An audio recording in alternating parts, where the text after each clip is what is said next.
Thank you.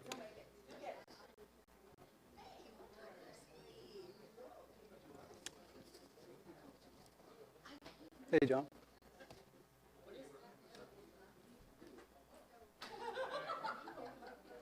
Hey, Michael.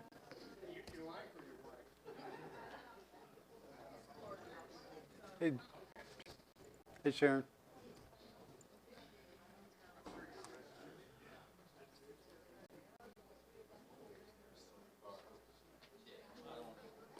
All righty, let's go ahead and get started. We'll do the Pledge of Allegiance. I pledge allegiance to the flag of the United States of America and to the republic for which it stands, one nation, under God, indivisible, with liberty and justice for all. All righty, do some roll call, please.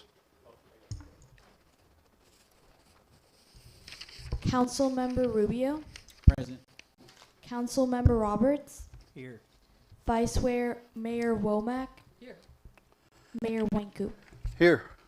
All righty, let's go ahead and, Edward, would you mind doing a prayer for us?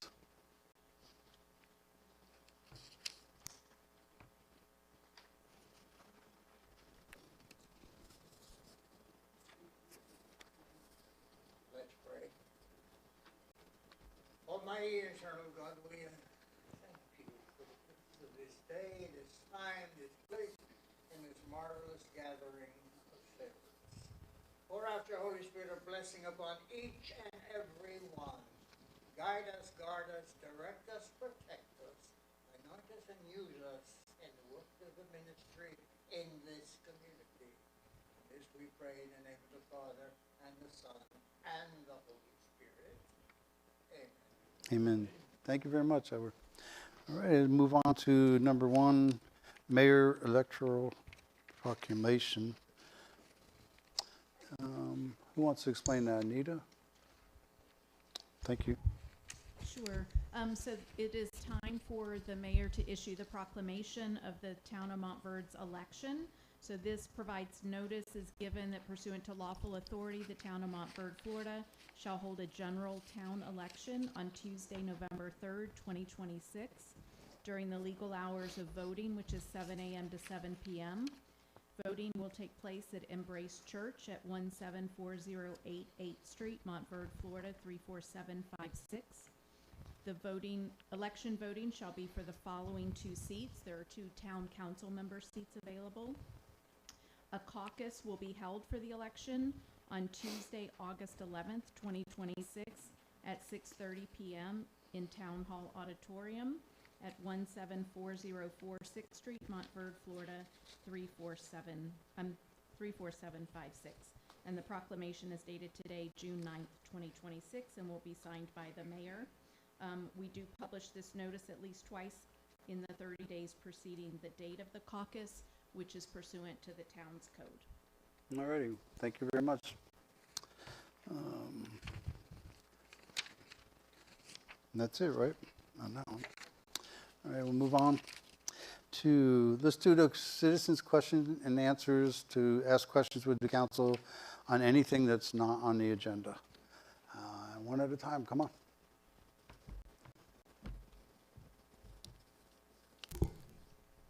I'm short. I'm Pam Cox. I live on 1770 Broad Street, just uphill from the boat ramp. And last month, I requested that you please change the speed limit from 15 miles per hour on Lakeside and up to 25 because I couldn't handle the 15, and it now is 25 miles per hour. And I'd like to thank the town council for changing it because it's next to impossible to do 15 miles an hour. And I don't think this microphone is on, so. Anyways, I just want to say thank you. Hey, you're welcome. Can everybody hear her? Yeah. Could you hear her? Yes. Okay. All righty, anybody else?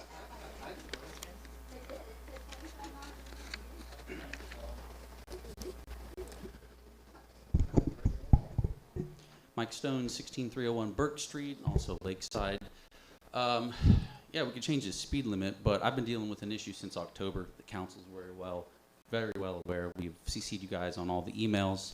Paul actually came out one of the days and actually said he was going to pave our parking lot as a fix and regrade our parking lot, because the road does dip 3 inches below grade. That's a fact. That wasn't the original grade. It's a problem. It's putting water on my property. It's flooding it. It's causing damage. It's getting under the footer of the house, and I actually had to this weekend use a bobcat to get some dirt to keep it from collapsing in. So he has since gone back on wanting to regrade the parking lot and pave it for me, simply because I asked for engineering drawings, right? You don't do work without having it surveyed, having it looked at, because you don't know where the water's going to go if you just do it. So he's retracted from that and gone to now some sort of different style of curb. And again, this has been since October. So it's kind of a little ridiculous, to be honest, while I got property damage. So you guys will be hearing from my attorney. Thank you. Alrighty, thank you very much. Anybody else have something for the council?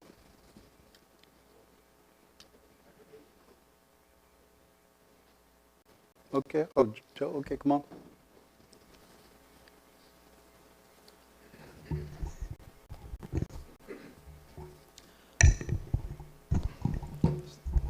there. Joe Morganelli, 16535 Highland Avenue, Montverde. This is going to be the last time I talk about this one because, quite honestly, you need to move on. You guys spent 45 minutes at the last meeting, and you gave me less than 5 minutes to respond. Most of what I'm going to say tonight, only Joe actually knows because he and Anita are the only two that really have had some of these discussions about my eligibility or his thought that I was not eligible. So you guys mentioned misinformation in that presentation, and yet you guys are the only ones spewing that misinformation.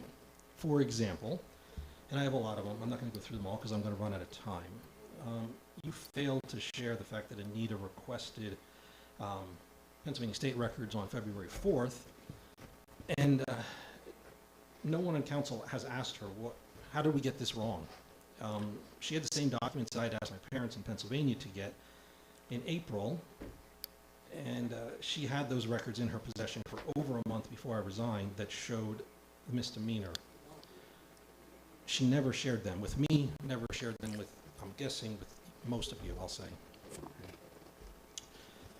You also failed to mention that Anita went back and forth with the Pennsylvania attorney to receive 4 different opinions, none of which stated I was not 100% eligible to hold in PA. And in fact, the Pennsylvania attorney stated every time, in his opinion, that it was strictly for Pennsylvania and not to be used in Florida. But yet, here we are using it in Florida.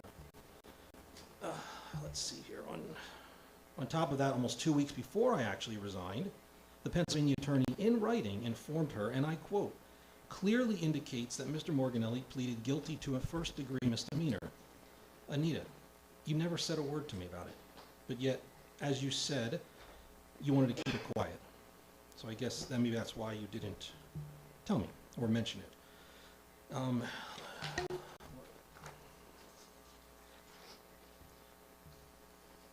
In the meeting between Paul, Anita, and I, that was a joke.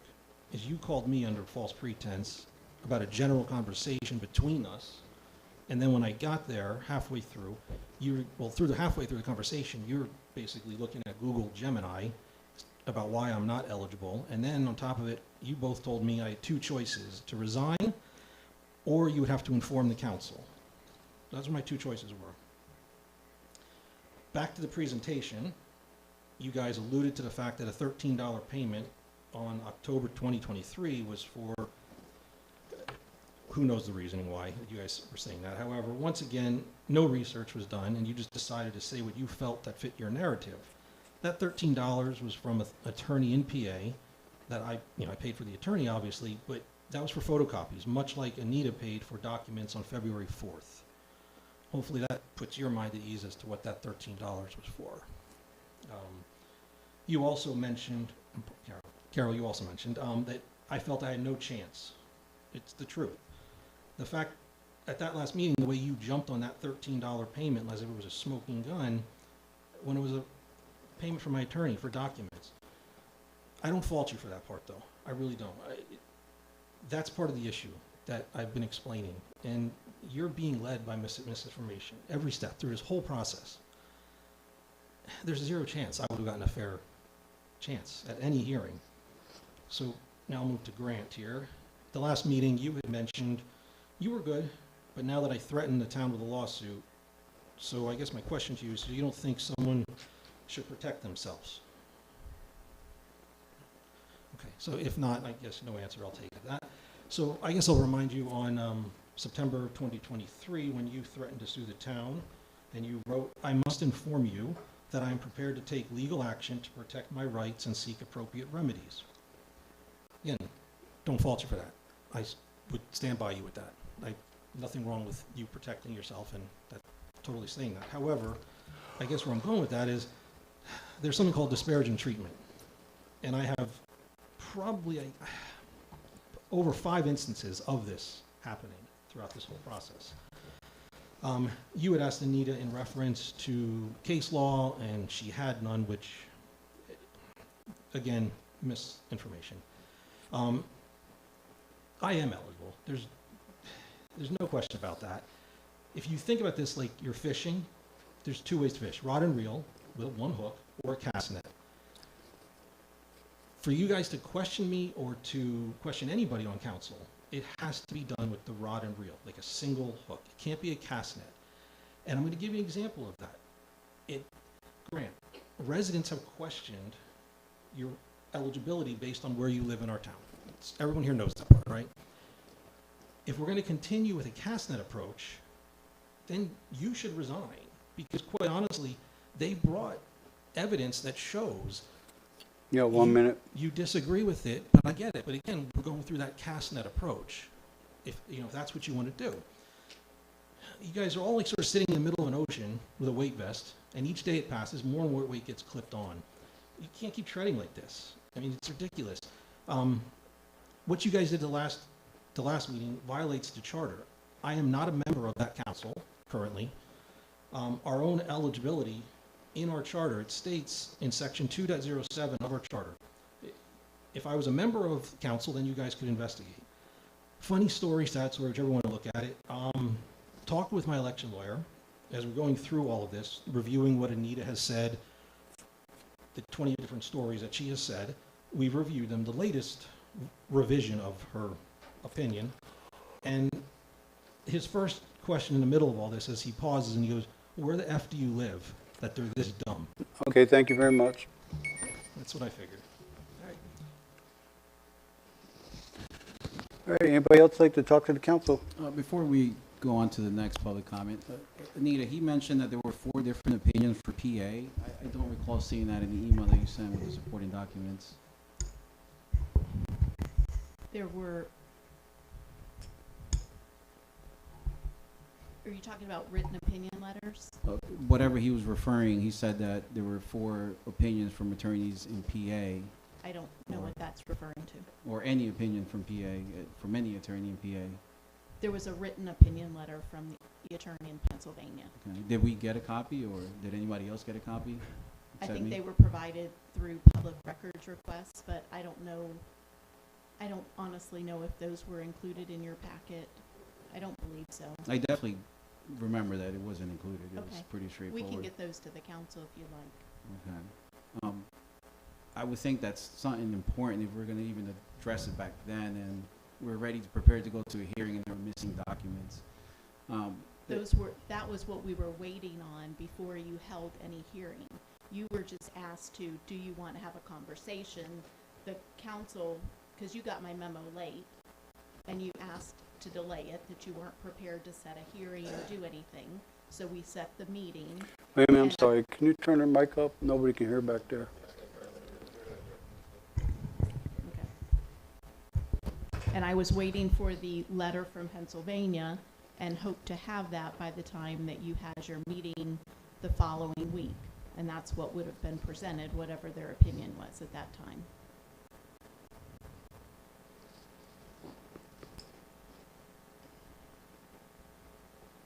And then he referenced Charter 2.07. I guess, does the wording specifically state like a sitting council member, or is it vague and open to we could conduct an investigation or hearing on anyone? Like what would the wording say in that section 207? Without pulling it up and looking at it, I'm not clear what his comment was about. relating to that section. Can we have him come up and clarify that, Mr. Mayor? No. Well, okay, come on up real quick. You know, he did mention that we did a presentation on 40 minutes and gave him barely 5 minutes. I think this is the least we could do for the man. Thank you.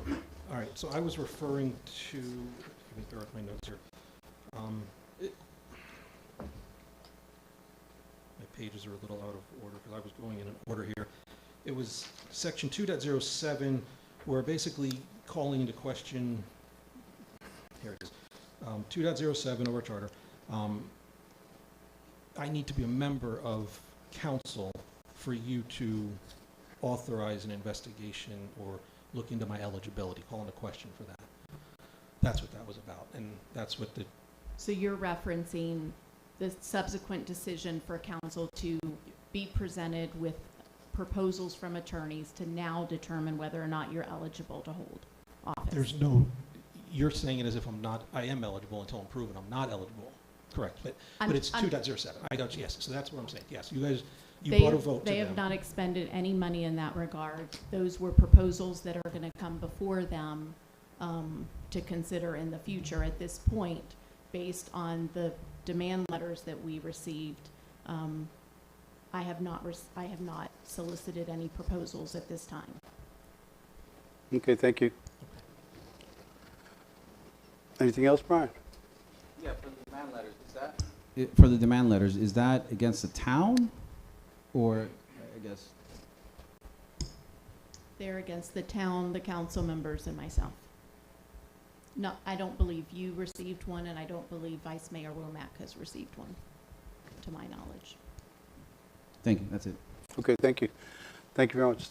Okay. I'm Chris Walker. I am at 304 Irving Bend Drive in the city of Groveland, Florida. And I'm actually coming in support of Mr. Joe. And I'm not going to be here long, but I will like to read what I have prepared. And I know I'm within my rights of section 286-0114 to have this presentation. In 1994, a movie entitled The Enemy Within came out. In that movie, a Marine officer discovers his rogue boss's plan to kill the leader. The enemy within refers to a perceived internal threat, people already inside the organization that are believed to be undermining it from within, often considered more dangerous than external enemies. Montverde, you have an enemy within. It is your city attorney. Your city attorney is a waste of your tax dollars and will bleed you dry like she did the city of Groveland. You have spent $50,000 for a false investigation. Where is it really going? Because we know that she isn't qualified to do any cases of such investigations or lawsuits. Your city attorney, if you are sitting up here and not asking questions, but just approving whatever your attorney says, then you are the problem and should resign immediately. Where is her proof that she spent $10K in Pennsylvania? Where are the receipts? Do you have a receipt from that attorney in Pennsylvania? Sounds like a lot of shady stuff is going on behind the scenes under the leadership of the mayor and some of the council people here. Attorney Rossi Carver is known for and likes to use false laws, narratives, cases, in her own opinion that is never investigated by counsel. She conducts investigations on staff or candidates that no one ever requests her to do, and not to mention is out of her legal practice.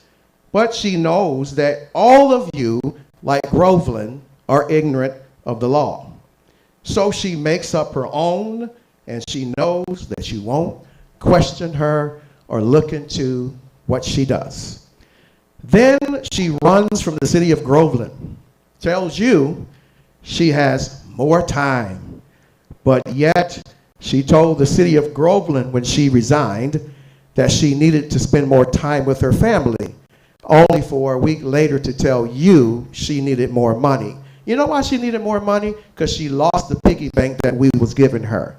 Why did she resign? She was caught in a lie against the mayor in a false investigation that she cooked up. And once that mayor got a real attorney and got her under surveillance, she realized that she was cooked and she resigned the next day. This is what you're dealing with. You guys have failed the taxpayers of Montverde by even considering a 60% raise of an attorney who just told Groveland that she needs to spend more time with her family. And then 1 week later, she gets up, wants more time from you. So no, she needs more time for your money. She needs to recoup what she have just lost in Groveland. And from the looks of it, the same corruption that was happening in Groveland between city manager and attorney is happening here.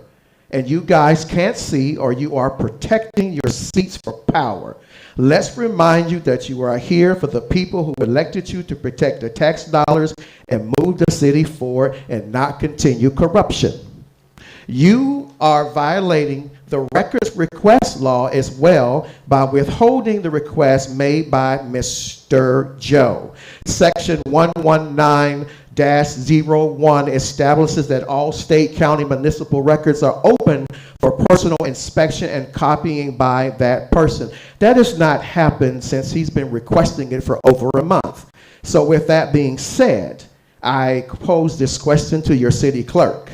I'm not sure who is in your ear, but you might want to do your job before you find yourself on the other side of this lawsuit with an ethics violation with the state of Florida. I know you don't know me, but Ms. Garasi Carver does, and she knows I don't play. So you guys need to check what she's doing, and before you find yourself spending $200,000, $300,000, or $400,000 a year on a worthless city attorney who always hires all of her jobs out in her investigations. Thank you. Oh, thank you. Anybody else like to talk to him?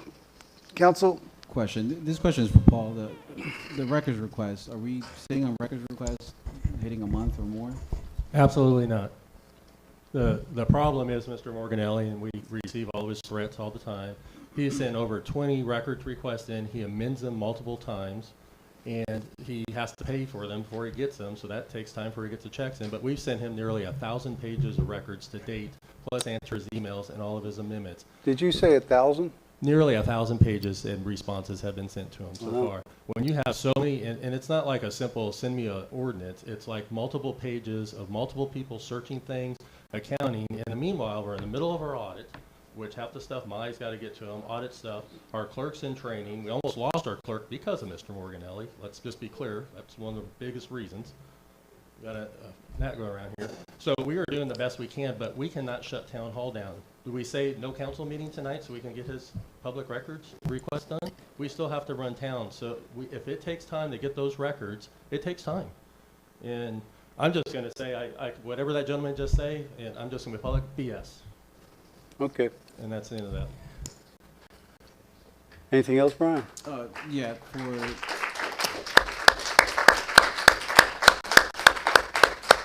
And I do not mean that in any way negatively toward you. I'm a little angered by that. I'm not going to say the word again, but I completely respect you asking that question. But we are faithfully trying to execute and get the records out. The amount of volume in them is, it's from council members, every email communications over multiple years periods, and we're going through them. They have to be redacted. They have to be looked at. There's stuff that, you name it. It's just not a simple request, send a document. It's, send every email for the last year that was sent between me and Grant, send every email that went between me and Mayor, between Anita, Mayor, between Carol and Grant, and, on and on and on. So I'll be glad to share them if you, in fact, I'll send them around all the council so you could see the amount of volume is. But we are working on this quickly as we can while still keeping the town hall open for business. Thank you, Paul. Thank you, Brian. I appreciate it. Mr. Anita, without going too much into details, Is it true, though, that you were part of an investigation in the city of Groveland? Some sort of investigation? Obviously, I don't care for the specifics, just if you were involved. I worked for Groveland for a long time. I was involved in multiple investigations. Any of those having to do with council members or mayors? There were council investigations that council directed have happened. There were eligibility issues in the city of Groveland as well. They're all public. They're all part of the public record. Okay, all right, thank you. That it? Okay. Young man just came up? Yes. Oh, it's Bob. You look young today. Robert Tomlinson, 16634 Magnolia Terrace, Montverde, Florida. Question that I have is for Mr. Roberts. On the CUP, the requirements on that CUP, have they all been met? How does this relate to this council? This is a personal issue. If you have an issue with the CUP, you should talk to the town staff about it. All right, then, Mr. Loreno, is the CUP, have all the conditions been met? I honestly haven't looked at it in a while, Bob, but last time I looked at it, all the conditions that were required to be met to date have been met. There's probably some that haven't been met because they're not required to until he asks for his final certificate of completion. All right, the reason I bring that up is that the Magnolia Terrace HOA, which I'm the president of that HOA, roughly about 6 weeks ago with our attorney, requested a records request regarding all of that information, and we've still not received any of it. So you haven't followed through on any of the requests that we've asked for. Why is that? I will have to check with Caroline where that request is, but again, we not only do we have Mr. Morganelli's, we have several from the Mag Terrace HOA and several other people as well. I believe, just to put example, 2 years ago, I think we did a total of 60 records requests. We're not even halfway through the year, and I believe we're approaching 100 at this point. We're getting close to it. So Right. it's just, and it's all at once. So again, we are a small staff, and we work as best we can, but again, we got to keep the lights on Montverde. So I assume it's pending or it's coming. I believe I have seen some stuff that has gone to your attorney because I've looked at it and provided the information. Right. So I know your attorney has received several documents. The one you're asking we about, have- I don't know. We haven't, well, one main request that we wanted had to do with the bond that was to be a $1 million, $2 million bond to protect if there was any chemicals or any problems that might seep over from Mr. Roberts' property from the CUP. There's no requirement of a bond in a CUP. Yes, there is. No, there's not. Oh, there certainly is. Not that I'm It's a aware of. $1 million, $2 million. Yeah, And that's why. there's insurance, but not a bond. That was, well, an insurance Yeah, policy. it's an insurance policy. And So we- those are completely different. And we haven't stories. seen the insurance policy yet. We requested to have that. That's an important factor. So what we're looking at is if you're going to move forward with the CUP, all those conditions need to be made before they can move forward. So that's why I'm asking. I wanted to know how close we are where he's able to actually bring, trailers in and then start making things happen. I don't, you're kind of asking me to I can't be a fortune teller. I could tell you where the fact is. He's called for a first inspection. Mm-hmm. The town did an inspection. We gave him a punch list. He had everything done that's required at that point in CUP. The insurance is not required until we issue a certificate of completion, which will be done. So he has no insurance. That's probably why the record request came back as no record if they did respond. And the other thing is, because it's not required at this point. So it's up to him when he may call it in a month from now or 6 months from now. I don't know when he'll call a certificate of completion. regarding the insurance, what is important, we wanted to make sure that in that insurance that it does stipulate or that the insurance companies are aware of the Florida Department of Protection is actually investigating that property as well. So we want to make sure that he acquires insurance without doing any fraud that's involved with that, making sure that they are aware of that. And I wanted to make that public tonight. And I have no further questions. Thank you. Sure. And the town's responsibility would be just to collect insurance at its time of completion in accordance with the CUP and nothing else. All right, thank you very much. Yes, sir. I am Farmer Banks Helfrich. I live in the Clay Road District, North Claremont. Farm tip of the day, watermelon season harvesting is now. And here's a super cool hack on when to harvest your watermelons. The vine that goes from the plant out to the vine that goes to the actual fruit, where they intersect, there is a curlicue. It is green. When that curlicue is brown all the way back to where the two vines meet, your watermelon is ready to be No harvested. way. I always wondered that. Yeah. Thank you. Mayor, council, distinguished guests, is America morally and ethically bankrupt? Do we find ourselves pushing a narrative of a transactional society where everything is about us rather than about the community? There's an old adage, and that is, you never see a hearse pulling a U-Haul trailer. You can't take it with you. If you ask any hospice nurse what the reoccurring theme is on our deathbed, you will hear things like, I wish I would have spent more time with my family. I wish I would have worked less. I wish I was more decent and kind and compassionate. 20 college students were each given $10. 10 of them were told to go spend it on themselves. 10 of them were told to go spend it on somebody else. Those who spend it on themselves came back and their happiness was flatlined, no change. Those who spend it on somebody else, their happiness increased. Joy is found in helping others. Back during World War II, Oskar Schindler saved over 1,400 Jews in Austria.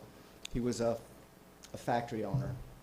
At the end of the war, the 1,400 survivors came around and they thanked him for saving their lives. The first thing he did was break down. He kicked his car and he said, I could have saved 20 more of you. I began with a question and I'm going to end with a question, and that is, if we are not here to serve, why are we?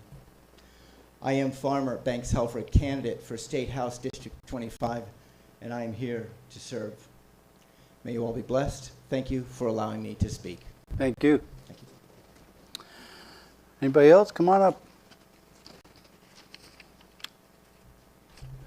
John Keys, over on Florence View in Magdaires. I'm sorry I have to read this, Paul, but I don't want to forget anything. Uh-oh. I'd like to call everyone's attention to paragraph of Mayor's monthly letter listing Paul's contribution along with the usual insightful thoughts. I'd like to expand on this list by expressing it in terms of size and impact. From the traffic control over on 455 Ridgewood in the south, all the way to the new water tower behind the fire station, Fosgate and 455 in the north. From Willow Ridge in the west to Osgood property in the east, from Tuscott Park near the lake to the new sidewalks connecting our community in Fosgate Road. The improvements are everywhere in this town. The improvements are physically everywhere, but Paul also constructed ways to feed our minds with a new library and to grow our bodies with the new sports courts. He ensured our families would be supported with parks and enjoy parks to take our pets. From the new roads for comfort to new fences for safety, he kept our citizens a priority. In light of all his considerations and contributions, I would like to propose that the town honor Paul's efforts by prominently placing his name for all to see. Perhaps it is naming the Butterfly Park in his honor after he and his wife Kathy raised the beautiful park from a burned out building. Or perhaps the new house that was generously offered by a local church where the public works officers will be housed. Personally, I feel a good choice is on the new water tower so his name can be seen from all over town. I feel strongly about this because of the significant accomplishments in making Montverde what it is today. The extra hours he worked, the time he took speaking with citizens, his willingness to work through small-minded criticism, and his success in bringing grant money far exceeding his salary. This should not be overlooked but recognized. The improvements he made will continue after he leaves, making this a better, safer, and more enjoyable town, a town people are proud to call home.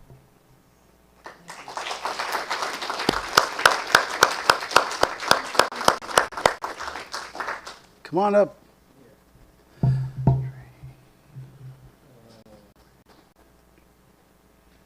Okay, Kelly Moore, I'm at 1709 Florence View Drive, Mag Terrace. A couple questions here I have. Since Mr. Morganelli was here and he's talking about that, I had a couple quick questions. I encourage everyone who's here or who's watching online to go back and watch the March 10th town meeting. I think it'll be enlightening if you watch it a second time. I watched it several. There was a time during that, you know, Mr. Morganelli was presented that he had an F3 felony after receiving a certified copy from Lee County Court. And the town attorney read that, but the actual letter said it was a misdemeanor 1. And I don't know why it was overlooked, but I did go back and see that she did hire an attorney in Pennsylvania, and on the Pennsylvania attorney's letter that was sent to Ms. Carver was sent 2 days later. And on that letter, one of the first things in the paragraph was Mr. Joe Morganelli pled to only a misdemeanor 1. So she had that information on the certified copy, but told the council that he had an F3. And then she got a second opinion from a Pennsylvania attorney on the matter, and he clearly states in the first part of his letter to her that Mr. Morganelli had pled to a misdemeanor. Now, Mr. Morganelli then didn't get that information. I understand the council didn't get that letter either. I'm sitting here tonight. I don't know why that now it's coming out at this late that you're going to get a copy.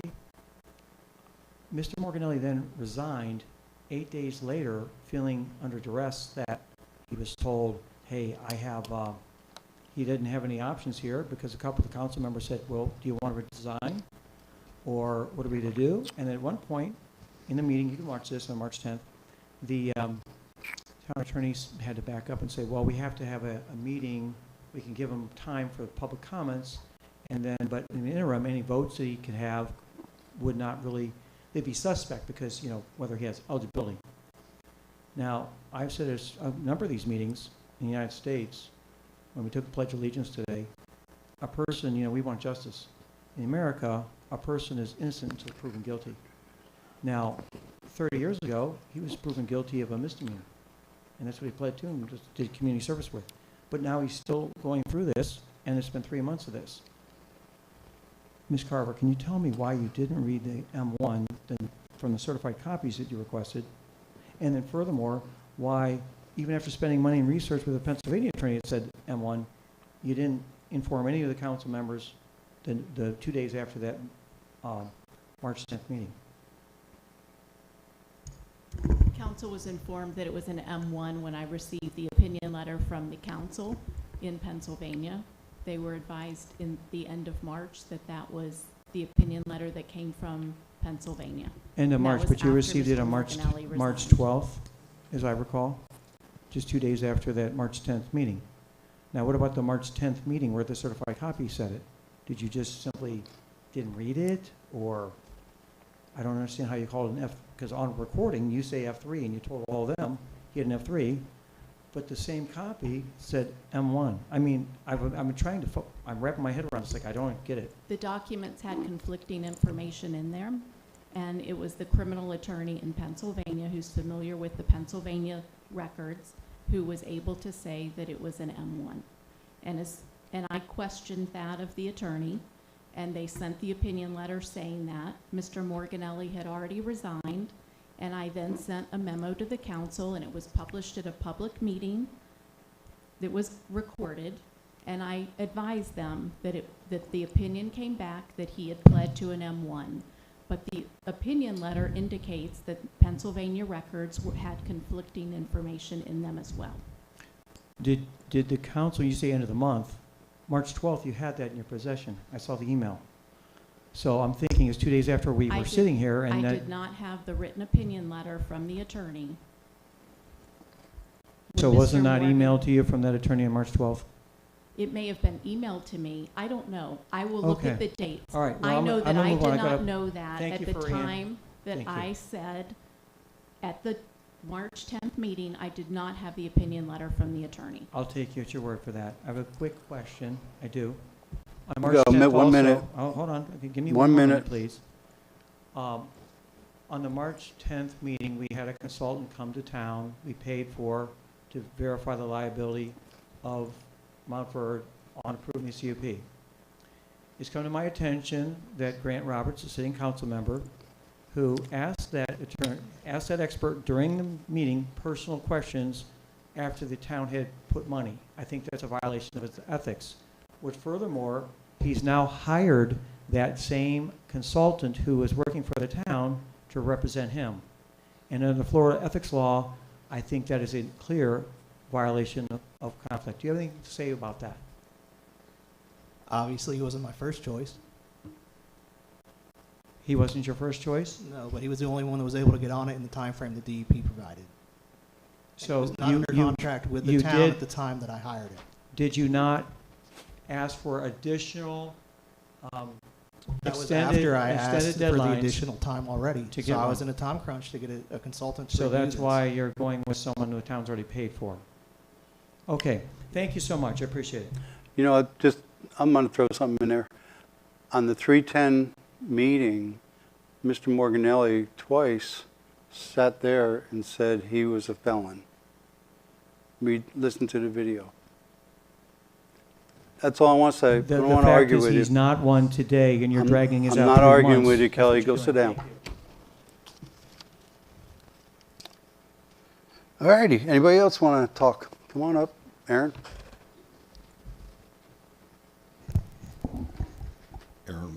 Aaron Wadsworth, 17647 9th Street. I'm not sure if I can ask a question about this. It's actually in regards to the budget, which typically you guys review in a different spot. So it's technically on the agenda, but you don't typically open it up for public comments at that time. So can I ask a question? Okay. What do you want to do, Paul? Okay.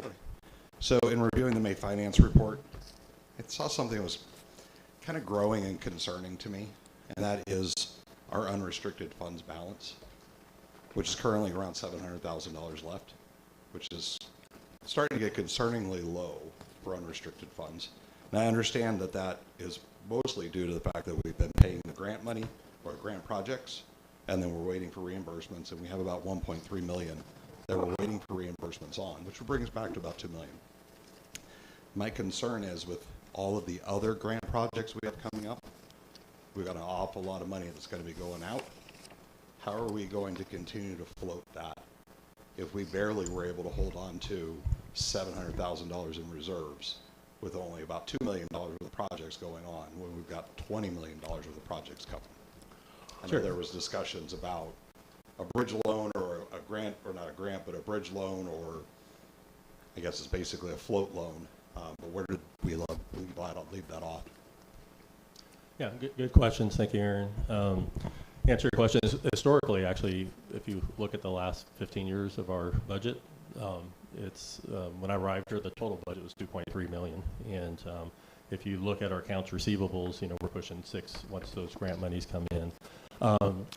Not reflected in this budget, on June 2nd, we had a $500,000 payment that came in. That's going to go in, is in unrestricted funds. That'll be reflected into June. So we're at that would put us at $1.2 million in unrestricted is truly what we have today. Because remember, this is the May's report.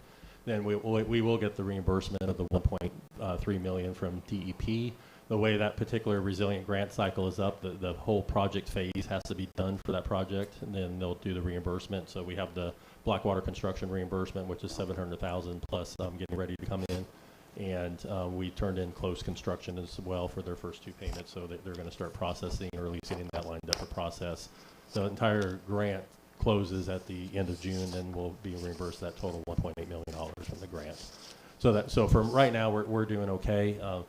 Cash-wise, we're in very good shape. We're at $4 million again. 5 years ago, $2.3 million the total budget that we were at. So we're at 4.1. The general unrestricted, it is a book number. I hate saying that. So they can float in the negative, but we're not going to get anywhere near that. Cash-wise, we're in great shape. But again, we got already $500,000 that came in on the 2nd. Then we're going to hopefully get those reimbursements hopefully by the end of June.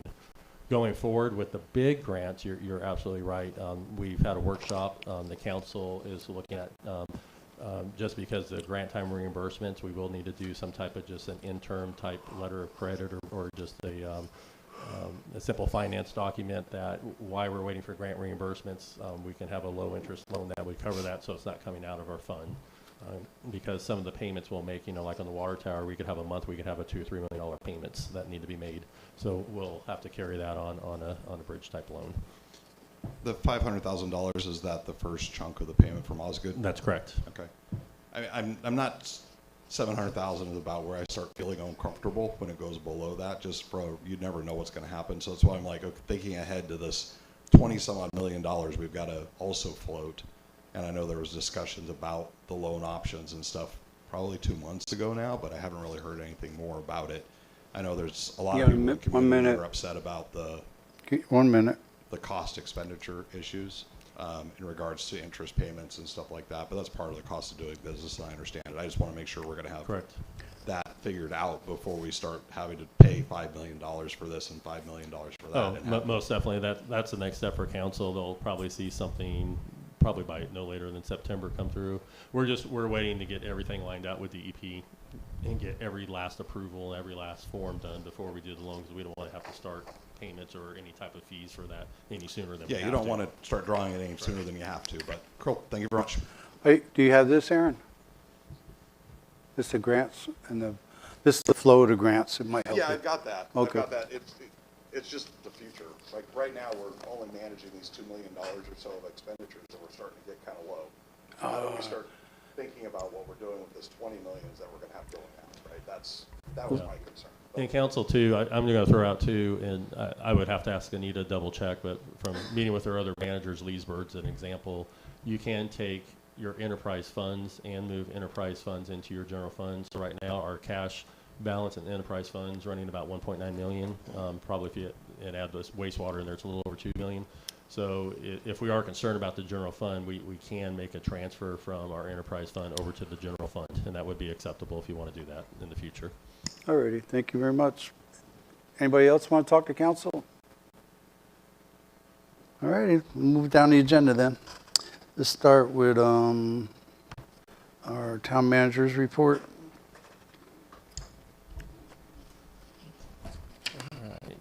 Council, in your packets, you'll see our impact fee summary report for your review. Feel free to look at that.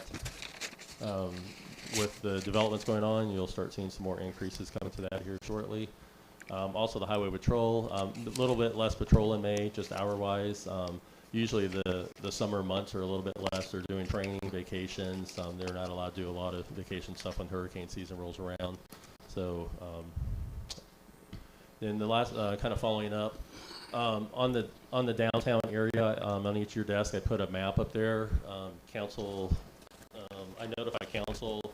I was working with all the downtown businesses to see what are some ways that we can spur some growth in downtown. We have possibly 3 different people that own property there that may be willing to actually build some new buildings and start developing. Parking and stormwater and obviously sewer are the big concerns there because each of those eat up space and ground. Trying to look at a master plan for parking. So Parks Consulting put together kind of a possibility of additional spaces that we can get around the downtown area. So we currently have 174 spaces available in downtown, and we can increase that by 110 for a total of 284 spaces of parking in various places throughout. And there's possibly some more. This is just kind of a first glance without digging in too hard. So that would really help. That would allow a little more square footage of development on people's property. That mixed with kind of a stormwater plan to do some off-site stormwater on those lots could greatly increase the amount and impact we could have. The other thing that they asked for is for some code changes, looking at both building heights, density, what's it called when you land coverage, Sean? The open space requirements and those kind of things. So we're going through the codes right now. Parks Consulting's kind of put a general proposal together, so we're going to go through that and bring that to planning and zoning and try to get some recommendations here in the next month or two so we can maybe encourage some of that growth in the downtown corridor. Outside of that, Caroline is going to remain on as our town clerk. Right now she's actually in clerk training and somewhere, Fort Myers, I believe. They're doing the annual clerks training. This will be the second one she's attended. So glad they're doing that. Our accounts receivable person is going to be in training next week, doing the financial classes there. And also myself and our town clerk and Imam, we went to the management conference, and it was a really great conference this year. We got a lot out of it, of things that'll be helpful. I'm actually going to send you guys a couple of videos of some of the workshops. I think that would be really encouraging for you to take a few minutes and review those. Outside of that, I do have some lengthy reports later, so I will stop there. Alrighty. A quick question for Paul. Sure. Yes, sir. Paul, for Caroline, obviously it's a good thing that she stayed on board. Just kind of wanted to clear it. So she officially resigned, and then she came back and wanted to stay on board, or? She handed me a resignation letter. Myself and Anita, we sat down and had a long talk with her, just really encouraging her. It's been kind of rough, you know. The negativity going on is impacting all the staff, just everywhere, from the meetings, the yelling.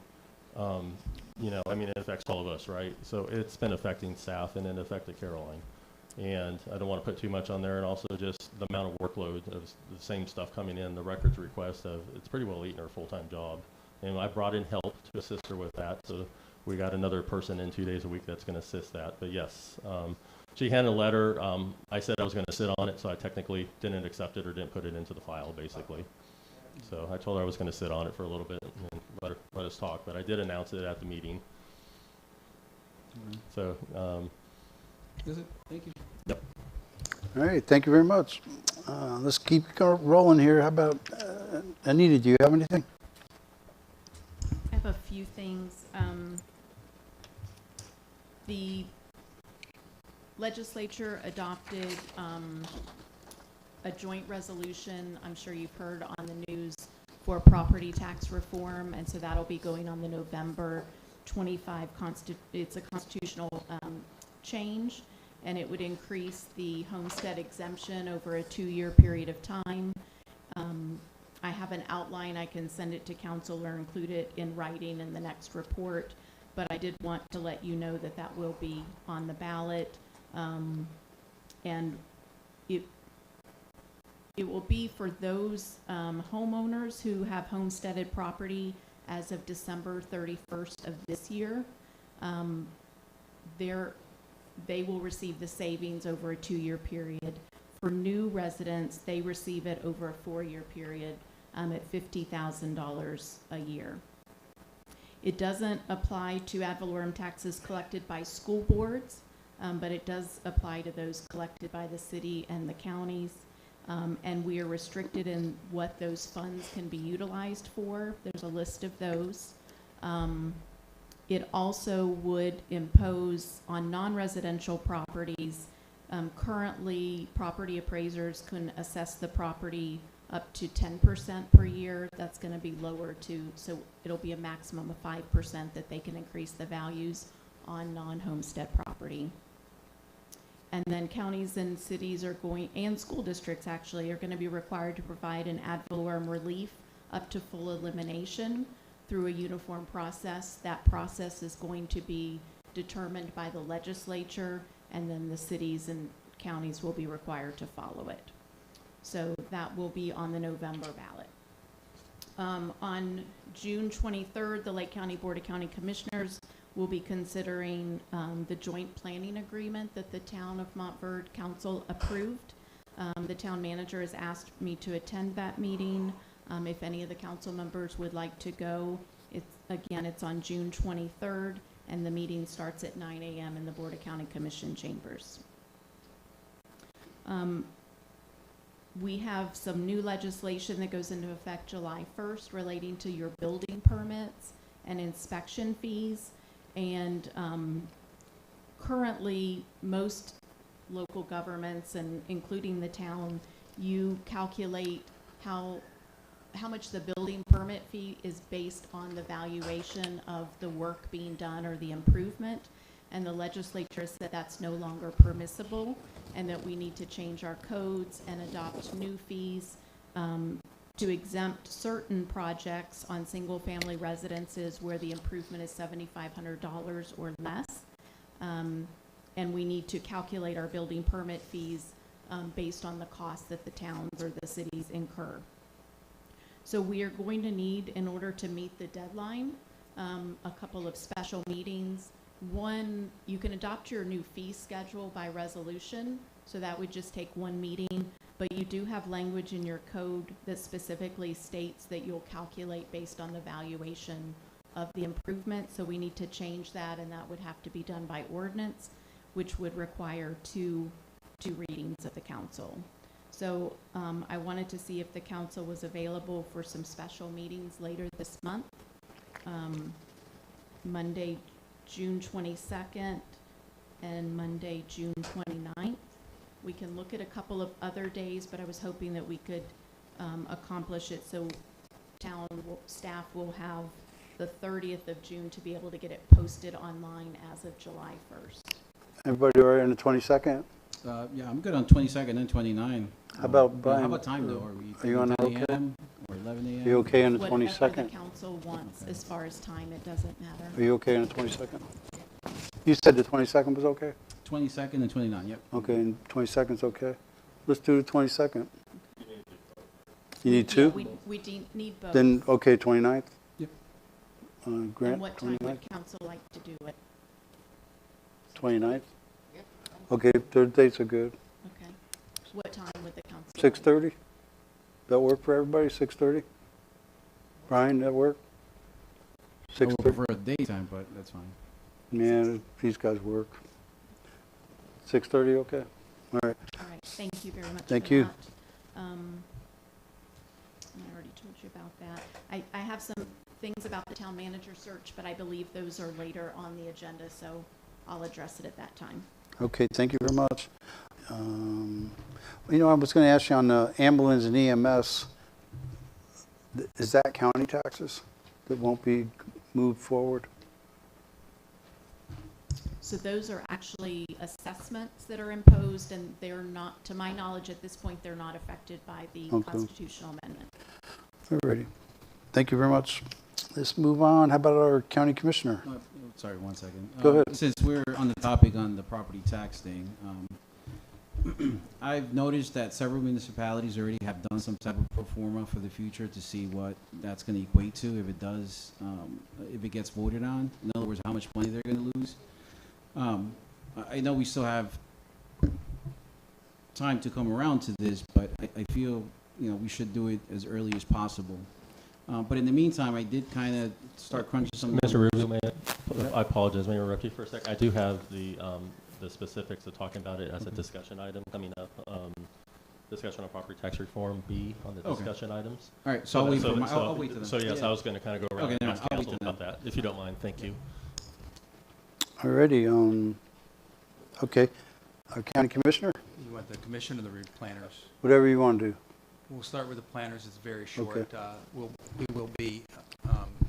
We will be working as Osgood moves forward to hold them to every letter of the law and what was specified in the PUD. We had a great staff meeting, team meeting with them this past week to make sure that everything is followed through. So we'll start, I think if it's okay, we'll start doing reports on that occasionally, just to what we know is going on. Obviously, you'll be able to see what's happening out there as well. The public will be, but I think we'll keep you updated on how that's going from the planner's perspective. When will we see the first model home?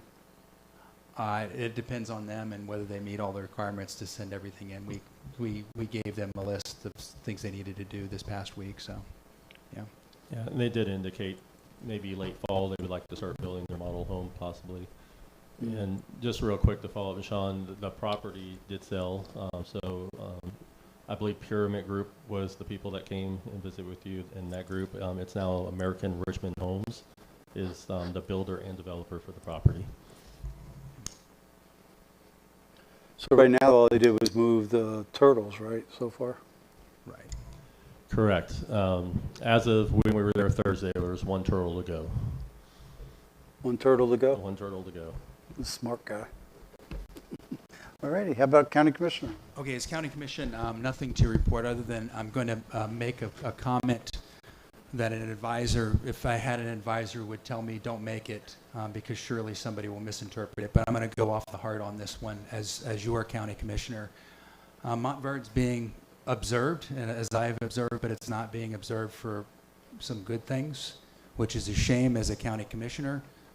Former resident and former a native, I've lived here since '98, native to Central Florida, to see all the good things that has happened and have occurred, especially in the last few years in the town of Montverde. So that is not something I like to see. And again, I'm not taking sides here, but I just want to ask all the leaders in the room, wherever you are, things seem to be spiraling a little bit. And I would just ask that if you're a leader in the room, and you may have legit issues, by the way, think about what you say and how constructive it is and what it can do to further, what it's going to do to dial us back out of this situation. I want all leaders to do that are in this room right now. I will say that Anita, you makes mistakes. I make mistakes. Everybody here has made mistakes, leaders in the room included. She's not corrupt, though. So when the words keep escalating like this, it's going to be unproductive in how we move forward. Again, legit issues, wherever you're at. This is just an observation from the heart. If you're a leader, think about what you're doing and what you're saying, and will it be constructive in moving forward, and can we get the problem solved? Those should be what will guide your words. Appreciate it.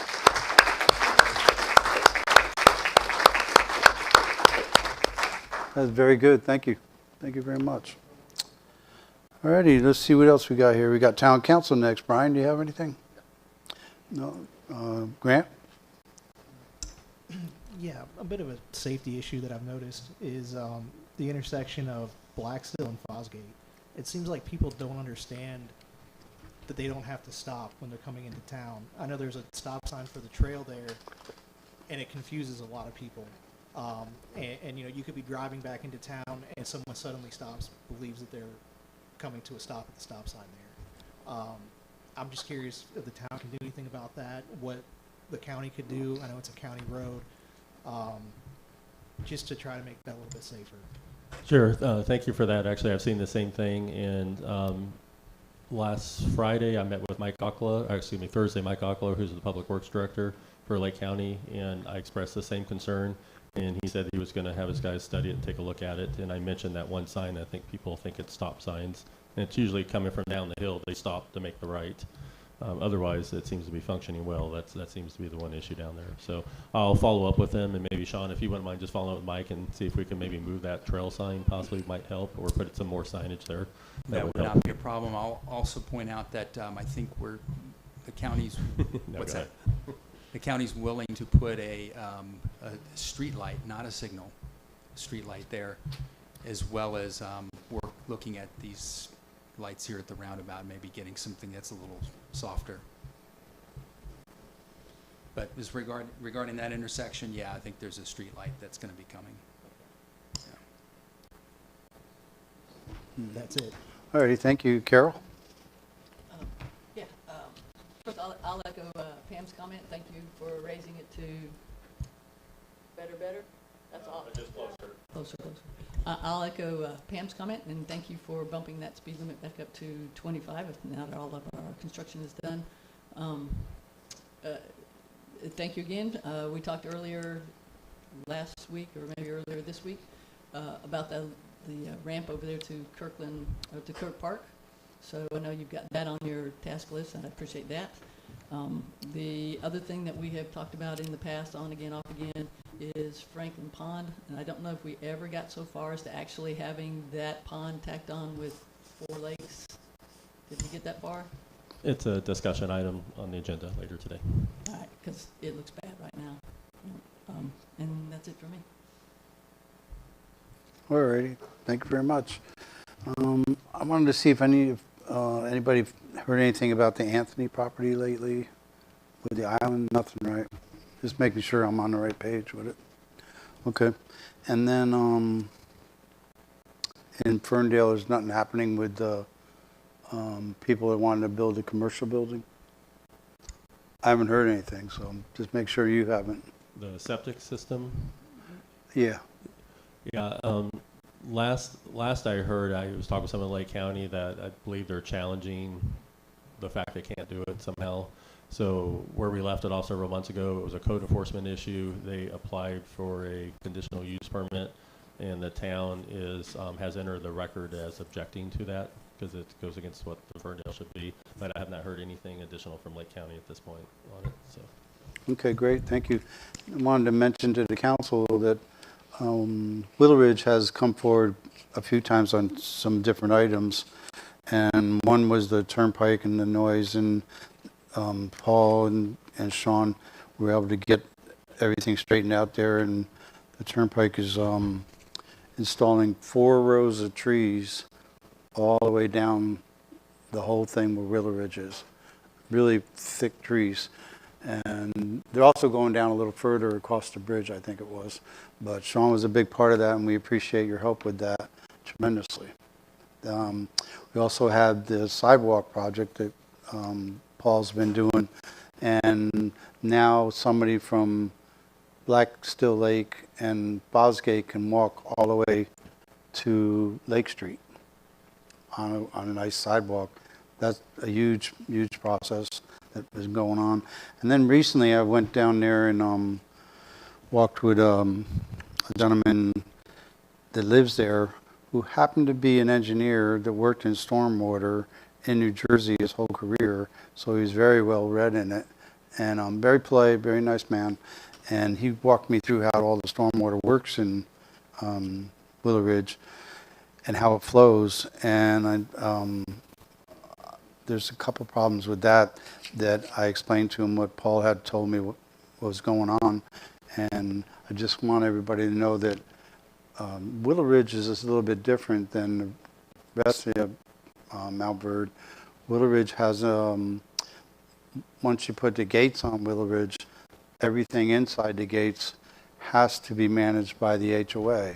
So that throws a twist into how involved we can get, because we can't spend, and correct me if I'm wrong, but we can't spend certain monies to repair things in certain places in Willow Ridge. And I'm trying to make everybody in Willow Ridge understand that, which is hard if you've never been in an HOA environment with gates on it. If you've been, like Mag Terrace is an HOA, but it doesn't have gates on it, so it doesn't follow the same rules, right? Okay, so I'm trying to get the people in Willow Ridge, and I gave him a lecture today about it, and I forgot your name, I'm sorry. I'm sorry, Jeff.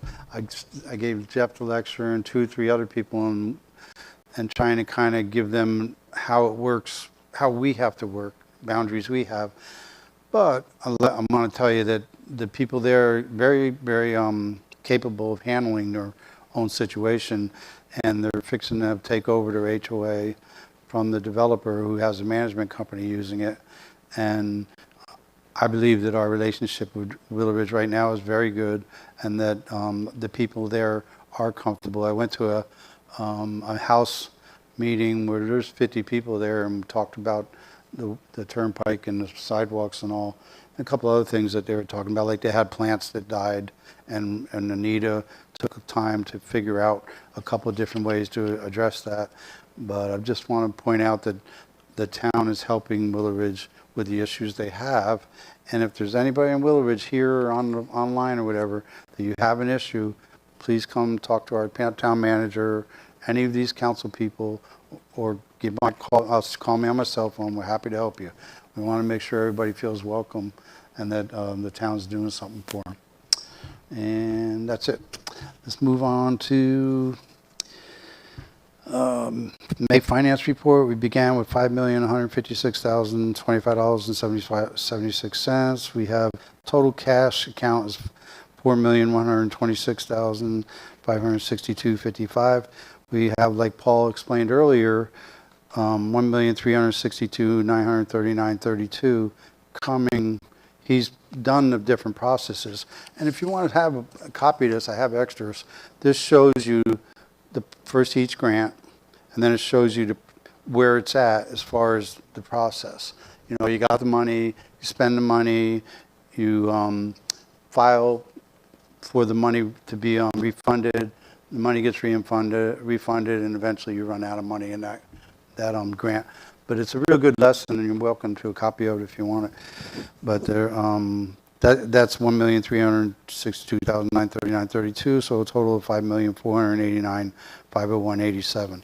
It's pretty simple once somebody explains it to you, but I think, and I admire Aaron for paying attention to certain accounts, because I think everybody should pay attention to the money that the town has.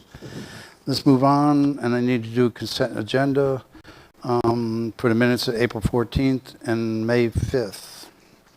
I need a motion to approve or discuss.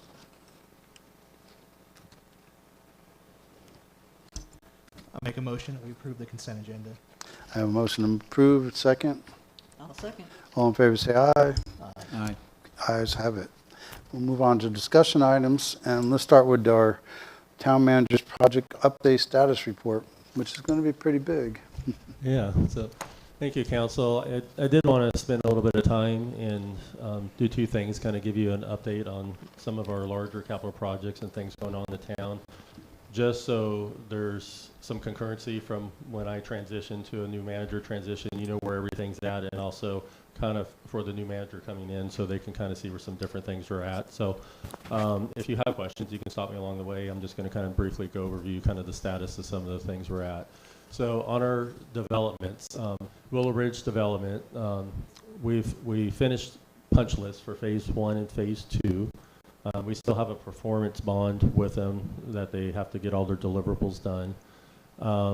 Phase 1 has already had a maintenance bond issue, so the maintenance bonds covers any of the public infrastructure that we own. As the mayor precluded, most of the stuff in Willow Ridge, because it's behind gates, is owned by Willow Ridge HOA, and that includes the stormwater, the streets, and the sidewalks.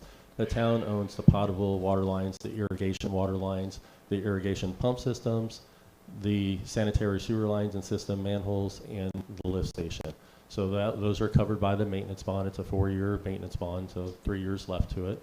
And everything else is basically owned by the HOA. We also have a sidewalk bond with them.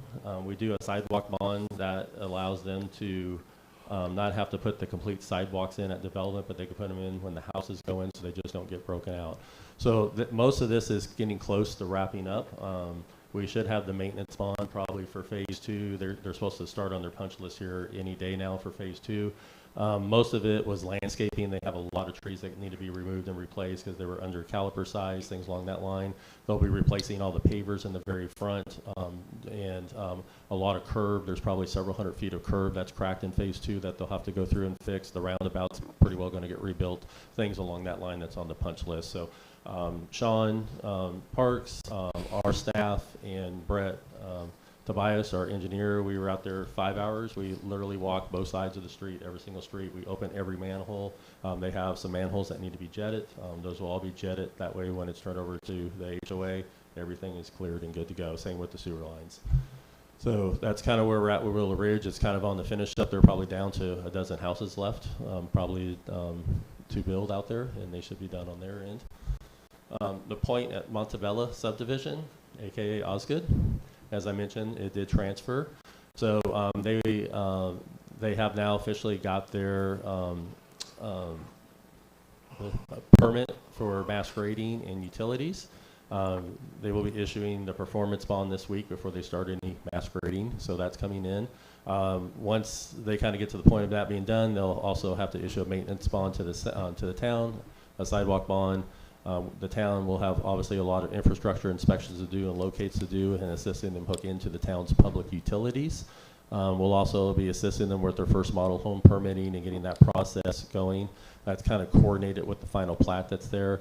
Then the big thing is coordinating the housing permits. Usually the first dozen are a little bit rough to get going till they understand the system. And then once we kind of get them plugged in, then it'll smooth out from there. So that's in its infancy. Hills of Montverde, very similar thing. Once they get going, and I'm going to kind of back up a little bit, they have submitted their final development plan, so that's engineering plans. Town staff is currently reviewing that, and probably will have our comments to them by the end of next week, and then they'll respond to that. I would expect that probably will be going through planning and zoning here probably in the next 60 days or so. They'll start seeing that in 90 days before the council. Again, that's just engineering plans. Then likewise, the town staff will work with them for the performance bond, maintenance bond, sidewalk bonds, inspections, model home permits, and coordinating housing permits on that. I'm sorry, Hills of Montverde. Oh, yeah, I'm sorry, that should say Montverde Estates. It says Hills of Montverde. I apologize. That's Montverde Estates, everybody. So typo up there. So no confusion there. So that's Montverde Estates. And the Hills of Montverde, I'll real quick touch on that. The town attorney's been working with, and he's been working with their attorney to get all the documents and deeds in place for the transfer of the land that we take over at the Hills of Montverde. And so they'll be issuing us a maintenance bond for the sewer system as well. We're already providing water. They're paying to have the permits put in. And so that's they're building those really quick. If you haven't seen that, I would say they're getting close to being halfway through that. So that transition will probably happen within the next, probably by the end of this month. Likely we'll do that. We will add that sewer plant. It'll be contracted out with the same company that takes care of our current plant. We have a contract with them that takes care of all of our water system. And it'll just be another stop for them to take care of that. On the capital projects, our drinking water improvements, as you know, we have a water tower, about a $3 million water tower. On all of these items right here, Woodburn Kern, our engineer, on our utility engineer, is finishing up with DEP to get the facility plan updated in accordance to apply with those EPA regulations that we talked about, to make it match the hurricane resilience. So they're working on that. The water tower is a $3 million water tower. I believe it's 350,000 gallons. The engineering plans are 100% complete on that, and its draft bid documents have already been prepared. They'll just need to be reviewed by our attorney and by DEP, and that's ready to bid.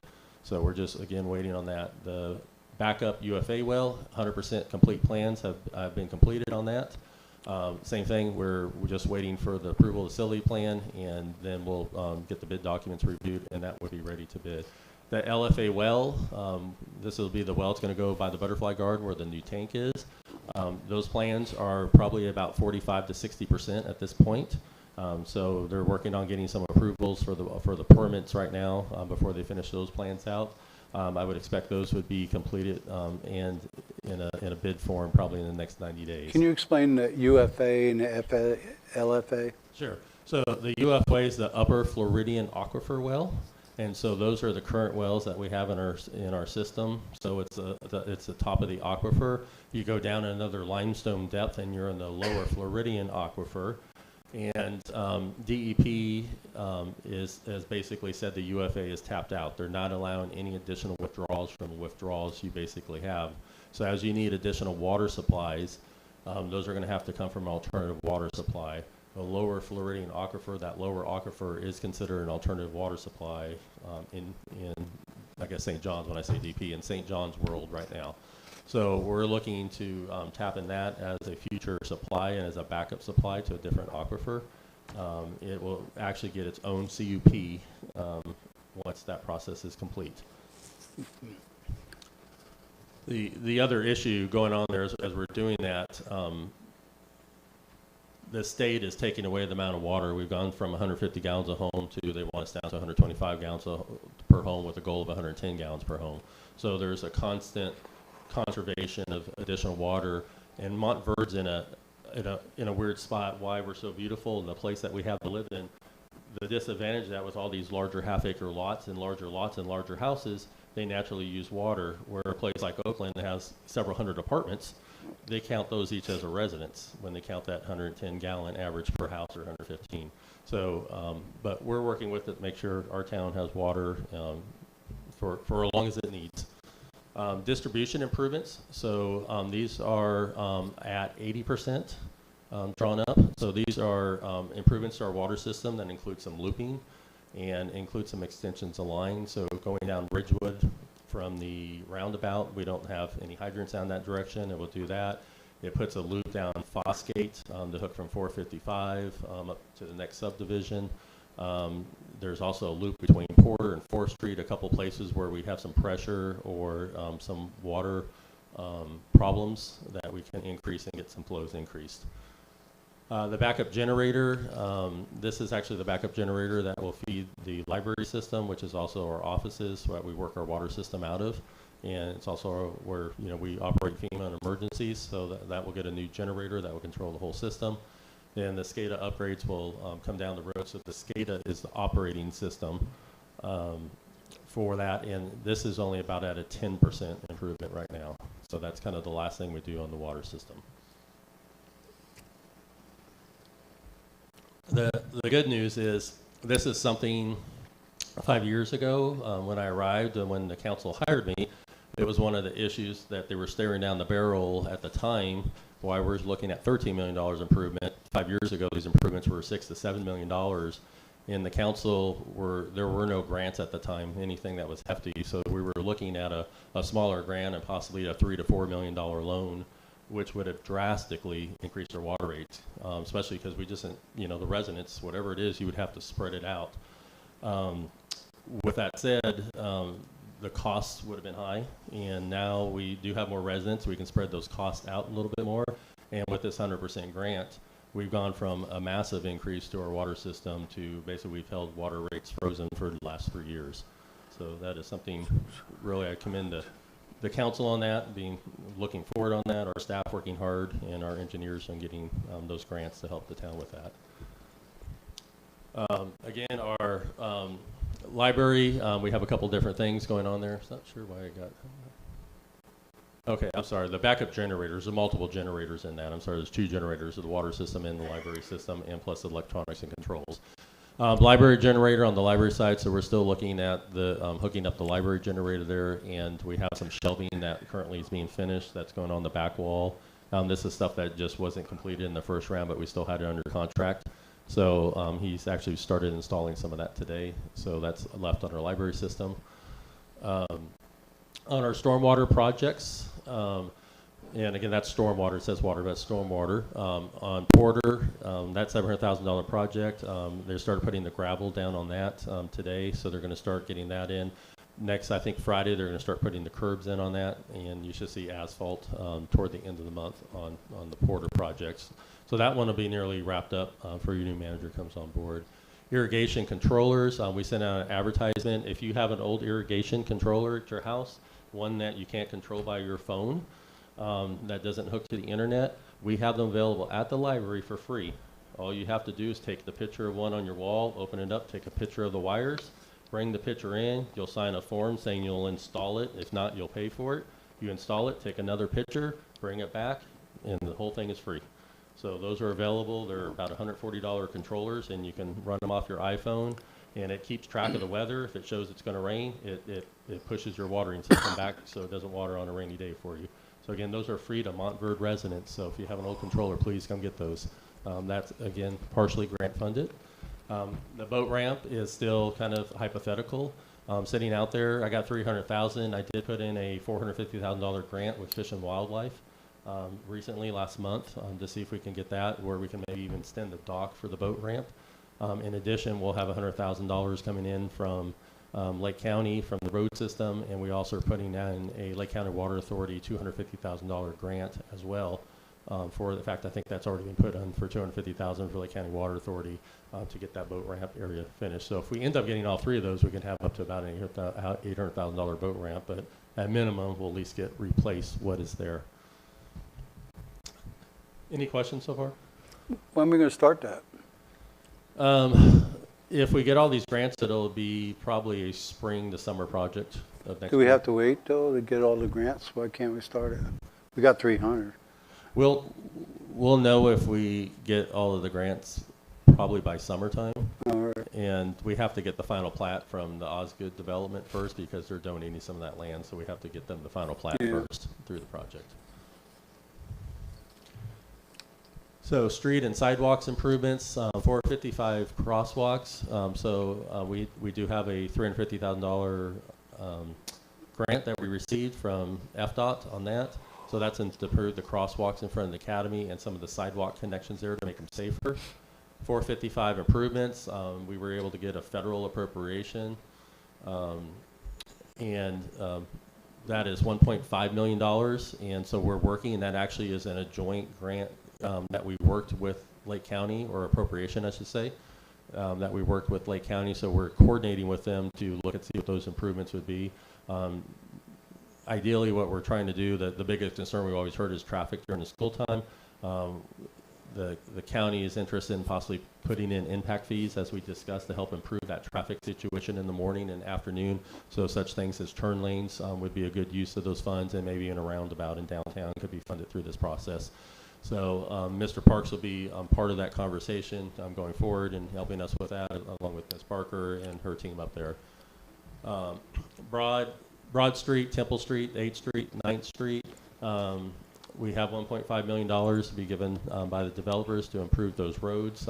Technically, only Temple 8th and 9th are in there, but I believe we can with the funds if you want to use some of our local contractors like we've had in the past. I think we can get Broad, Temple 8th and 9th, and Kirkland all done under that $1.5 million. In fact, I have estimates right now to have those done, and that would include widening it to the 22 feet and putting sidewalks in on both sides. They're going to use 9th as the main entrance to the development? So they're going to use 8th Street as the main entrance, since that's where their entrance is now, and it's probably the roughest road. So they're going to do 8th now, so you can start improving the other roads as soon as the council would want to.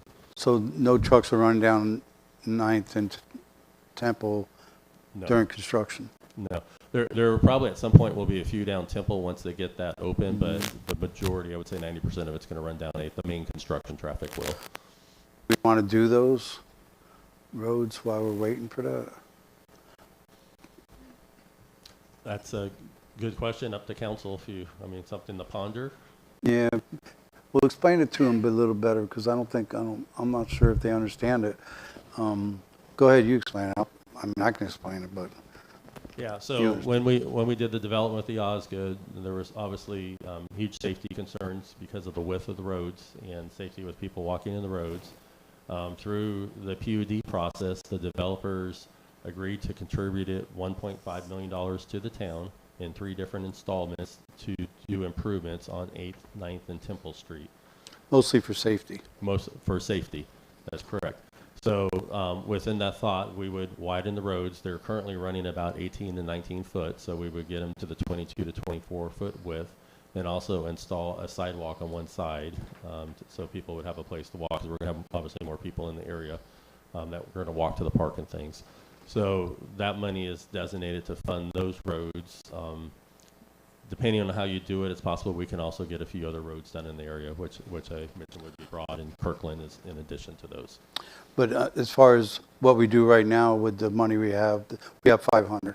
That's correct. So do we want to, my question is, the council, do you want to do, we're only going to be using 8th Street for the construction, so do we want them to take some to 500 and do 9th and Temple now, so that when they're ready to open up, those roads are done? Am I explaining that right, Paul? See, that's where I'm at. Is okay, they're going to do the development, go up and down 8th Street with their trucks, and then, then they're going to be ready to sell houses, and probably before the end of the year. So then we're going to need, cars are going to be going up and down streets, 8th or 9th and Temple. I feel those roads should be already completed by then, and not wait. Would it be a good idea to talk to the developer and see what areas they're going to be developing first to help with make a decision on where the traffic's going to be at? They're gonna keep their traffic on 8th Street. Yeah, I've had that conversation. Yeah, we can force them to do that. No, I'm not talking about construction traffic. I'm talking about the residents. Once they start constructing the houses and people are moving into the houses, what roads are going to be used the most? They need to focus on that road first. Yeah.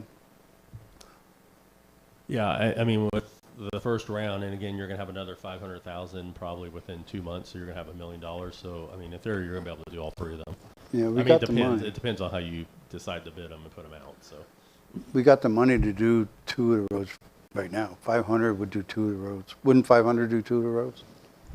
it depends on if we used our local contractors. Yes, like Right. the person that does our overlay pavement. Yeah, I already got a cost from him. He's basically $100 grand, you know, to go down the road.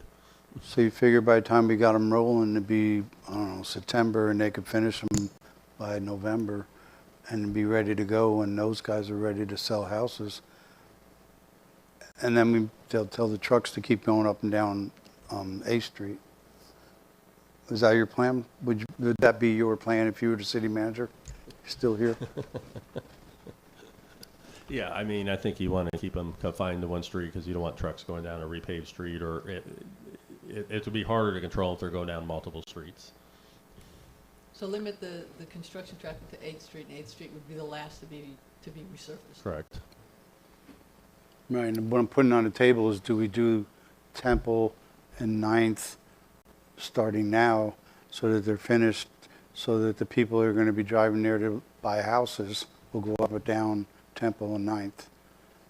And there'll be nice roads, and the people that live there will already have the sidewalk in, already have the swale in, the road will be already widened, and they don't have to deal with all that with cars going up and down it too. It's already done.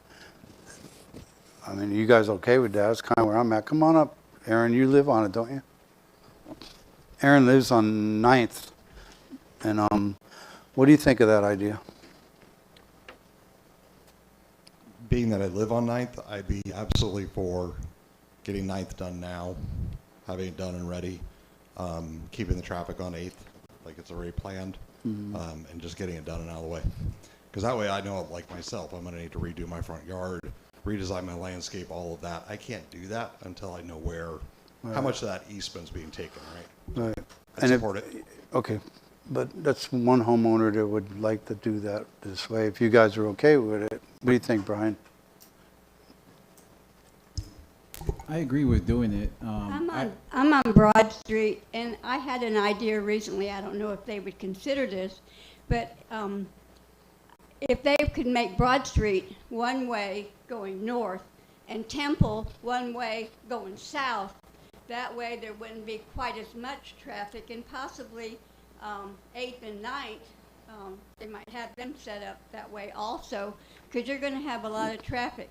Now, I know I'm being selfish because I live on the corner of Broad Street overlooking Lake Apopka, and I don't want all these cars going on Broad Street.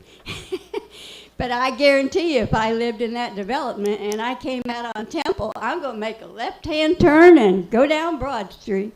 So maybe they consider making Broad Street one way, Temple one way, and we'll just have to drive around to get to our houses. But it would be less traffic that way, I think. That was just an idea that I had. That's an idea. Let's let Paul think about that and talk to us about it in the next meeting or something. Okay. All righty. Well, thank you It was very much. just an idea I came up with. Thank you. But I'm being selfish. I don't want all that traffic in front of my house. No, that's not a bad idea. We'll have to look at it. What were you going to say, Brian? I would say to wait to procure the new city manager to spearhead those. That's it. Do we know, does that development have a main entrance and then just auxiliary entrance and exits? Is it like a main gate? It's not a gated community, so it's going to have 3 entrances, so the roads are just going to kind of blend in to what's existing. Well, wait a minute. Do we want to see if we can make it a gated community? I think we're past that point. We voted on that already. So I think you'll probably see more traffic on 8th and 9th than you will Temple when it's all said and done, just logistically. But I'm just guessing. So.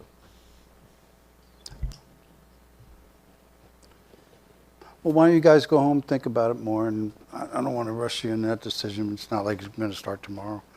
But, all righty, what else we got, Paul? Next all is... right, yeah, let me go through the rest of the slides here. In the Ridgewood sidewalk, we're just wrapping that up. We still have a rail that we need to put in by the drainage area, but it's 99% done, so at least the new manager will be off that one. Playground improvements, Kirk Park Playground, we talked about doing improvements over there, doing a soft surface. We're looking at that. I'm not sure if I ever told council, I think I did a long time ago, but we did put an appropriation request in with the state legislators through Turnau and Yurkowski, and right now, it actually made it through the complete legislative process, so we have $250,000 that is sitting on Governor DeSantis's desk. If he doesn't line item veto it, we'll have $250,000 unplanned from our original discussion about the redoing the Kirk Park playground. So we'll keep our fingers crossed. If anybody hangs out with DeSantis, please tell them don't veto that. That would be great. Trescott Park storm repairs and improvements. So that's going to have to come through a new grant cycle as we work through. So that'll be a new DEP grant. It'll be kind of phase 3 of what's being done on Porter Avenue to get that back up and going. We're still working with FEMA, believe it or not. FEMA's not going to be much help on that, so we're going to be more likely trying to fit that into some DEP grants, which we've already been having those conversations with them as well.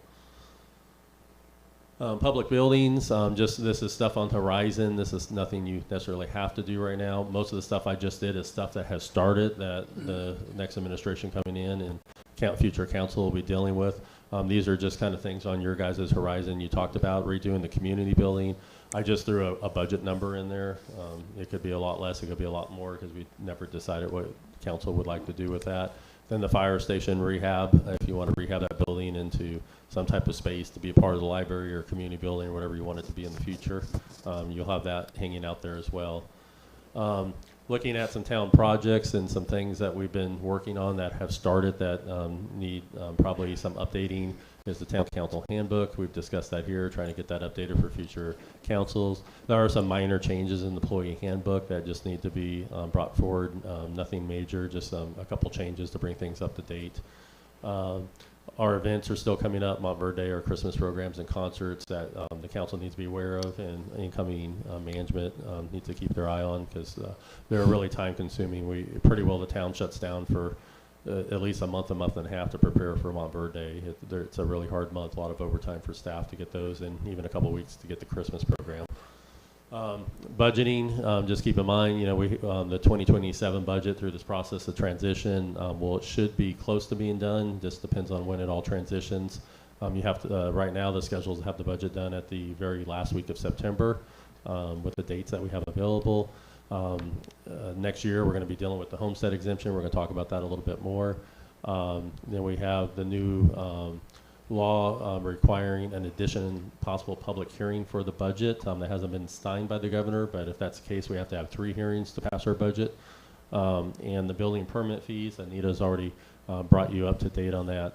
Still working on technology. We've actually hired another company to completely redo the website. When we got the app going, a lot of things weren't working because of some old website plugins, that I don't understand it, but anyway, there's a company that is working to get that website completely redone right now on the technology side. The app is actually ready to go. It just needs some website improvements before we can release it to go on that. On the governance side, we need to keep our eye out. We're going to be real quick here in the legislative appropriations again. The strategic plan is left to be finished, the 5-year capital improvement plan. We still have the FEMA claims to finish. New management will have to take care of. The code enforcement contract's currently being reviewed by the town attorney. That will be something you guys will have to look at in the next coming months.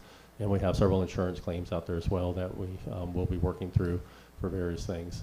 Other things on the water system that aren't in the capital things, but more in the things. It's been a long time since we haven't got through all of our fire hydrant testing and our water valve testing. So we're trying to get that done. Just Public Works has just been so slammed the last couple of years, but we got to get through those things. Our CUP, we have resubmitted for the CUP. We're hoping they come back with little, and that could be done before my transition. Fire hydrant painting, sometime we're going to issue before I leave. It'll probably fall in the next person's hands. Our hydrants are in desperate need of painting, so we're going to issue an RFB for that to have that done. And our backflow plan update is really kind of out of standards with DEP regulations, so that plan needs to be redone. That one's not a fun one just because the stuff that needs to be done is going to require a lot of people to come in compliance, so it's going to take a little bit of work and political power to kind of work that one through. But lastly, I just really wanted to run down, with all that stuff, it's a little bit overwhelming to look at it, but it's definitely workable and doable. But I do want to take a moment and talk about this current council and past councils And our Montverde team, some of the things that really over the last 5 years we accomplished when we go forward and look at this. Really over the last 5 years, we installed a new stage at Kirk Park. We redid a complete baseball field at Kirk Park through our council and our team. We built an arbor at Kirk Park. We replaced the spider crawler at Kirk Park.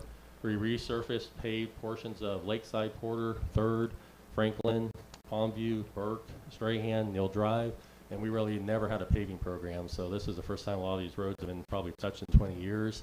And the council has shown commitment every single year to keep adding money to that budget, and they have every year to start working through getting all the town roads paved over time. We built the sports courts, did a butterfly garden, a new library. We remodeled this old town hall here and kind of made it a little bit up to date. New sidewalks and pavers and walkways along Kirk Park were installed in the library.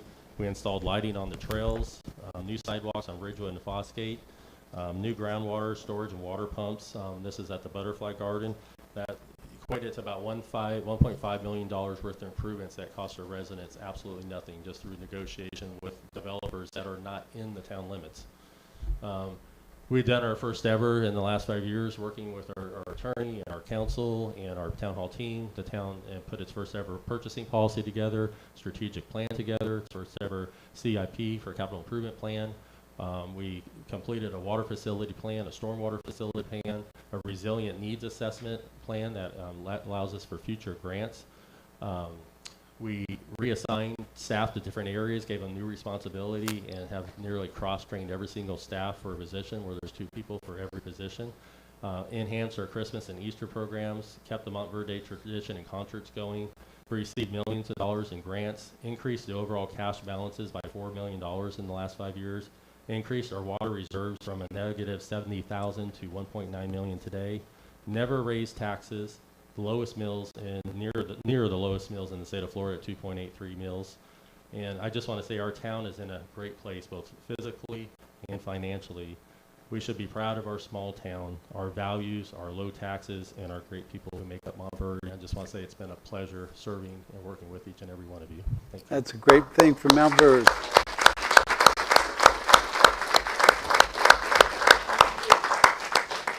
Awesome, awesome.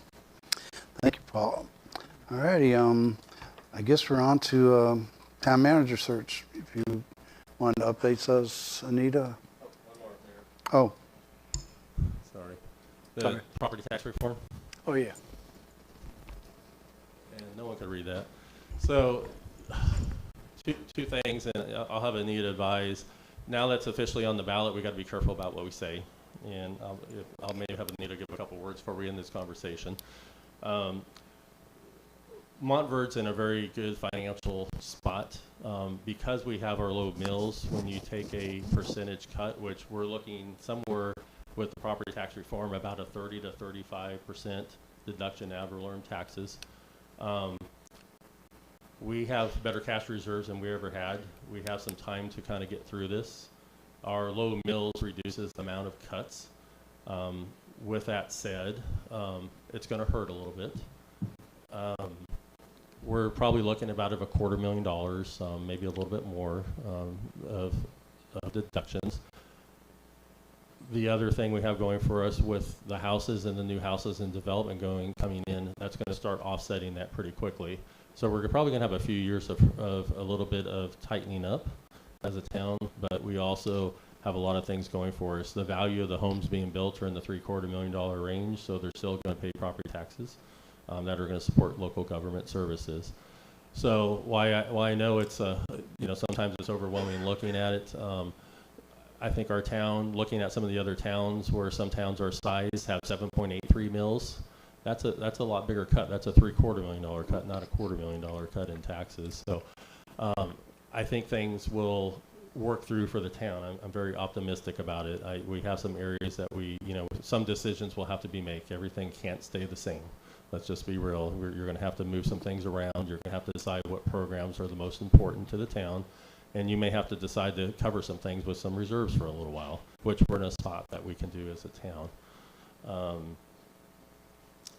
But yeah, that's kind of what I want to share a little bit. I will say that I'll just leave it at that. I want to be careful what I say. I just want to answer any questions. I mean, we'll be looking through this a little closer. We also want to be careful, as we're sitting and talking among city managers. There's two thoughts on that. We need to tighten our belt now to save for later. But the other thought on this too is the legislators are also looking at possibly setting up some type of contingency funds or other ways of getting some funds to cities and counties.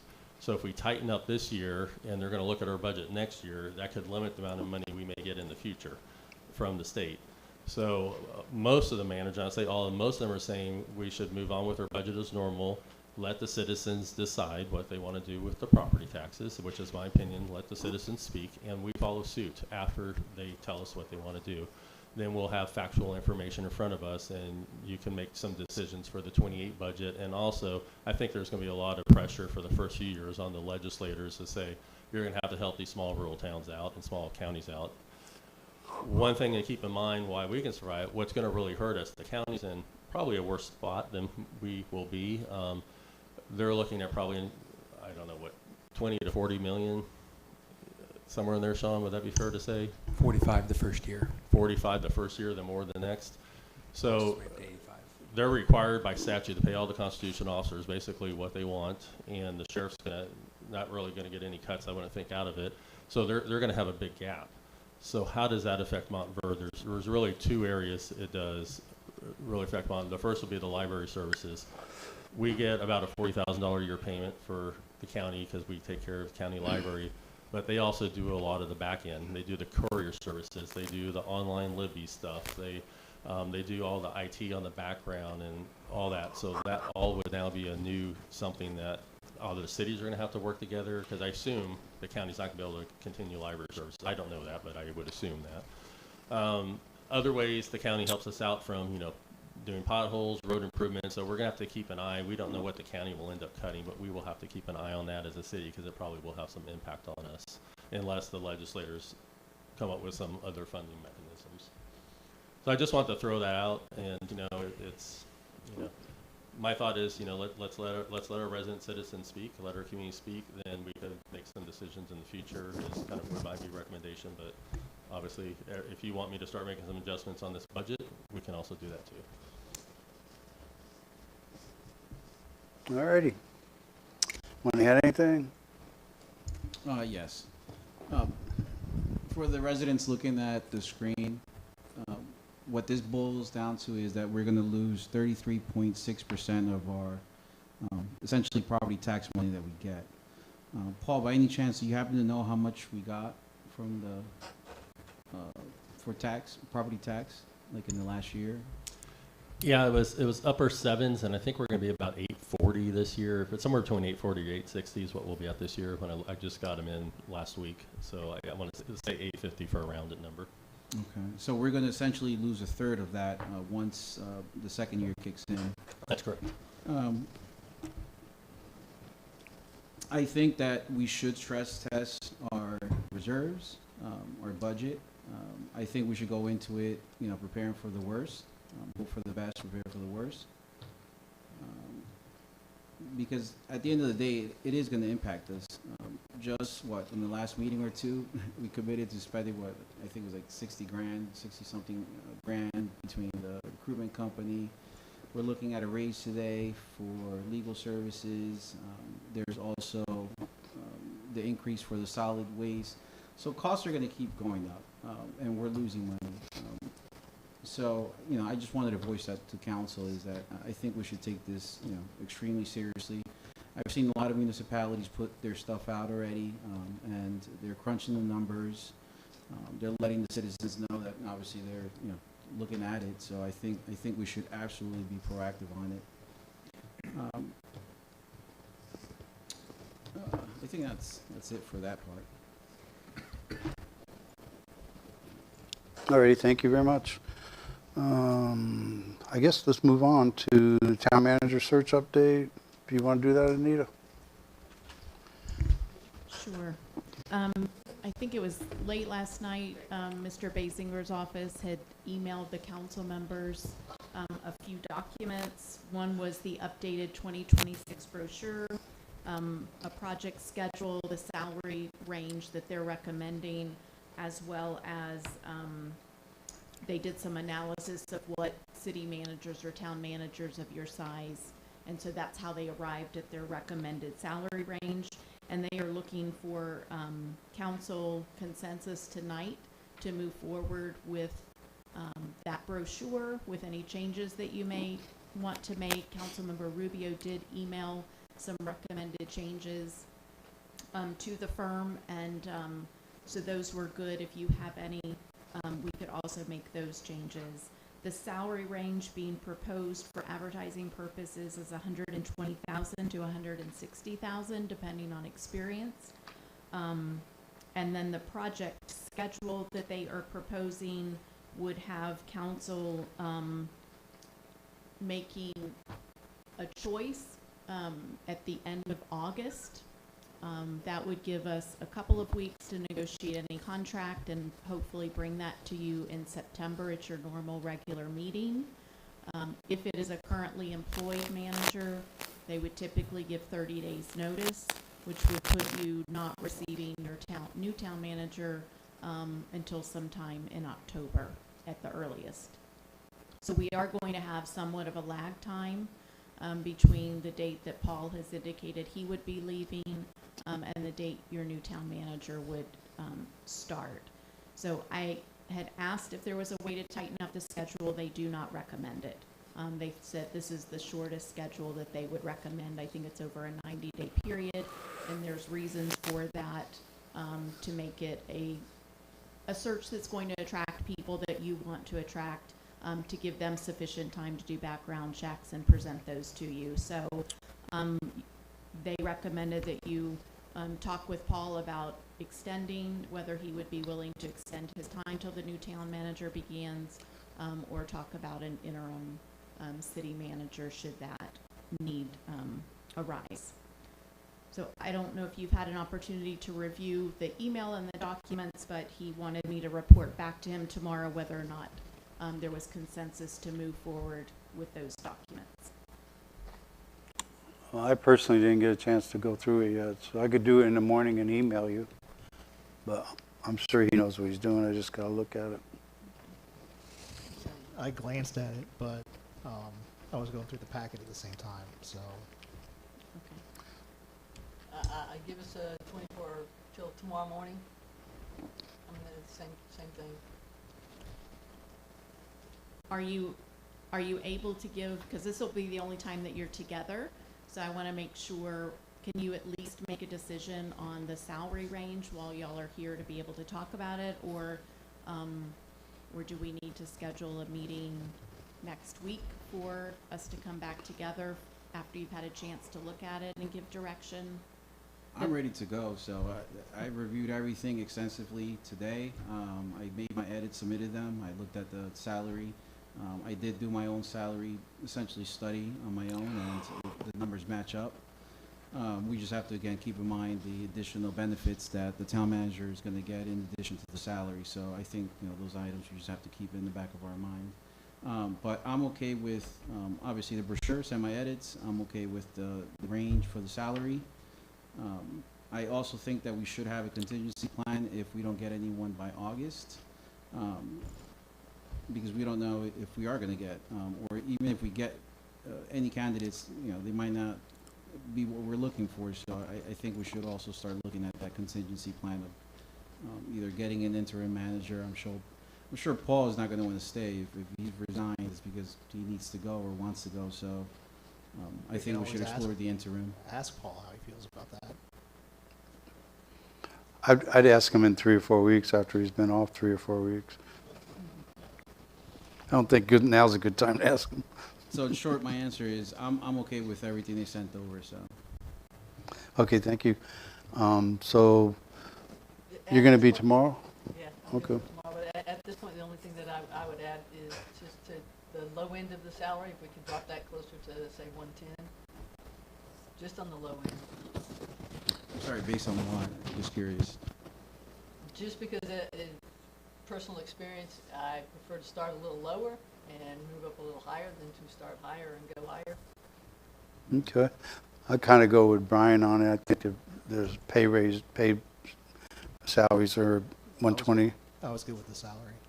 Yeah, I had the same conversation with Colin, and then when they called, and you know, originally I was like 80, 90,000, you know, prove your worth kind of thing. But yeah, they all chuckled at that, which I kind of expected to happen, you know. But if I can push it closer down to 115, I'm happy with that. If not, if you guys decide you want to keep it at 125, that's fine too. It's 120 though. 120 Yeah. to 160. So if So- is it okay then I'll let him know that you're okay with the salary range being proposed, and you're okay with the schedule. I'm assuming you're going to go with his recommendation on the schedule. So really, if you can just get any edits or changes that you want to the brochure, and I can forward those on to him, and or you can respond directly to him. Just don't copy all so that the other council members see it.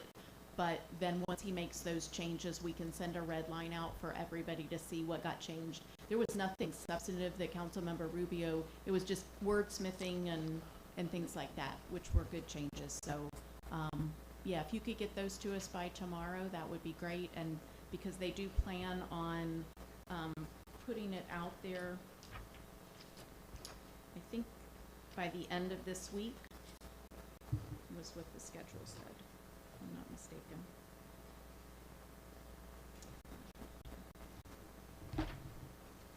June 12th is when they're going to post it on the website. Yeah, so Friday. Mhm. Thank you.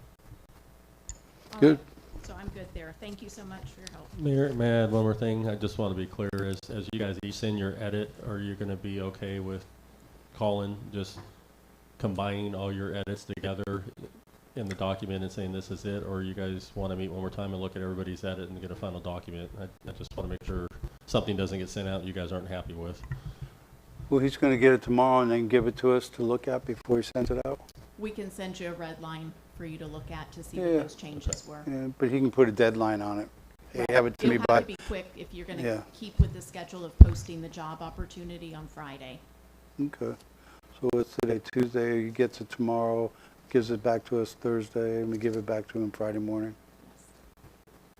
If you could get it back to us by Thursday. You get it Yeah. first thing tomorrow morning, you Yeah. can get it tonight, yeah. Okay. All right, thank you. Wonderful. All righty. Let's move on to speed bumps. Man, that's a good subject. What do you got to say about speed bumps? So there is a request, as you know, for a speed bump on Kirkland. There's a request for one now on Alpha. I believe we've had a request in the past for one on Lakeside. I haven't heard of that one come up recently. So I'm just bringing to the council at one time we talked about policy, one time we talked about thinking about it. I don't know if you guys want to talk about it all. It's more for you to have a discussion and see if you want staff to do anything about the speed bumps. I will say I did purchase for those two roads one of those speed limit signs, radar signs that I'm going to have Public Works put up on one on each of those roads to see if that helps with the flashing and slowing down. I've had Highway Patrol go on those roads. It's just so little traffic, but they've never monitored or given a ticket on either of those roads for speed. So I'll just throw that out for what it's worth. Do we have any data on whether or not the flashing signs have had any effect on their counts or numbers or anything? I mean, I can look at the not Highway empirical Patrol. data. I mean, I would say there probably is empirical data out there that help or Public Works places wouldn't put them up. So it just reminds people, oh, I'm speeding, so it gets them to look down, because a lot of it's in intention. You're always going to have the people just going to speed because they don't care, but a lot of it's in intention to the speed limits. So we could try that and see if it works and come back and discuss speed bumps on those roads later, or you can. You got those temporary ones like we did on, what's that road over there? Highland and Highland, yeah. I don't have any more, and just kind of finishing up our streets project and stuff. That may be next budget season before I can get them. I'd have to look at it, but. Yeah, I was thinking you buy a couple of those, put them up, see if they do anything before we do something permanent. Yeah, I mean, they're semi-permanent. I mean, what we did, and it's helped on Lake and Highland up there. I mean, they definitely have helped. You just got to kind of decide when you put one, the more people are going to come asking for them. Just my theory is like, oh, you know, just want to be careful not become a speed bump town. So that's just something you got to think about as a town, 'cause it does slow down emergency response times. Yeah. What's your experience in the county? With the signs, the radar signs, they can be set up to collect data, and we do collect data on some of them, if not all of them throughout the county. I don't know about the ones that are in the town, but it does show that over a period of time, a couple of years, it does slow the average speed down. The question is after a few years, 4 or 5 years, if people are getting used to it, does it really help? The speed tables do slow the average speed down. That has been proven, but you know, do you want to put speed tables all over the place? Speed tables, if you do them, should be designed, not bragging here, but designed just like the county does them, because they're perfectly designed that if you're going the speed limit, it will not slow you down. It's not going to cause issues on your vehicle. If you're going over the speed limit, 5 or more, then it's going to be a little uncomfortable. If you do speed tables and that aren't properly designed, or humps or bumps, that's the problem that, especially on public safety, can be an issue. But they are expensive too. Speed tables are. Yeah, that's kind of what I was looking at, the temps, putting up the temps like on Kirkland.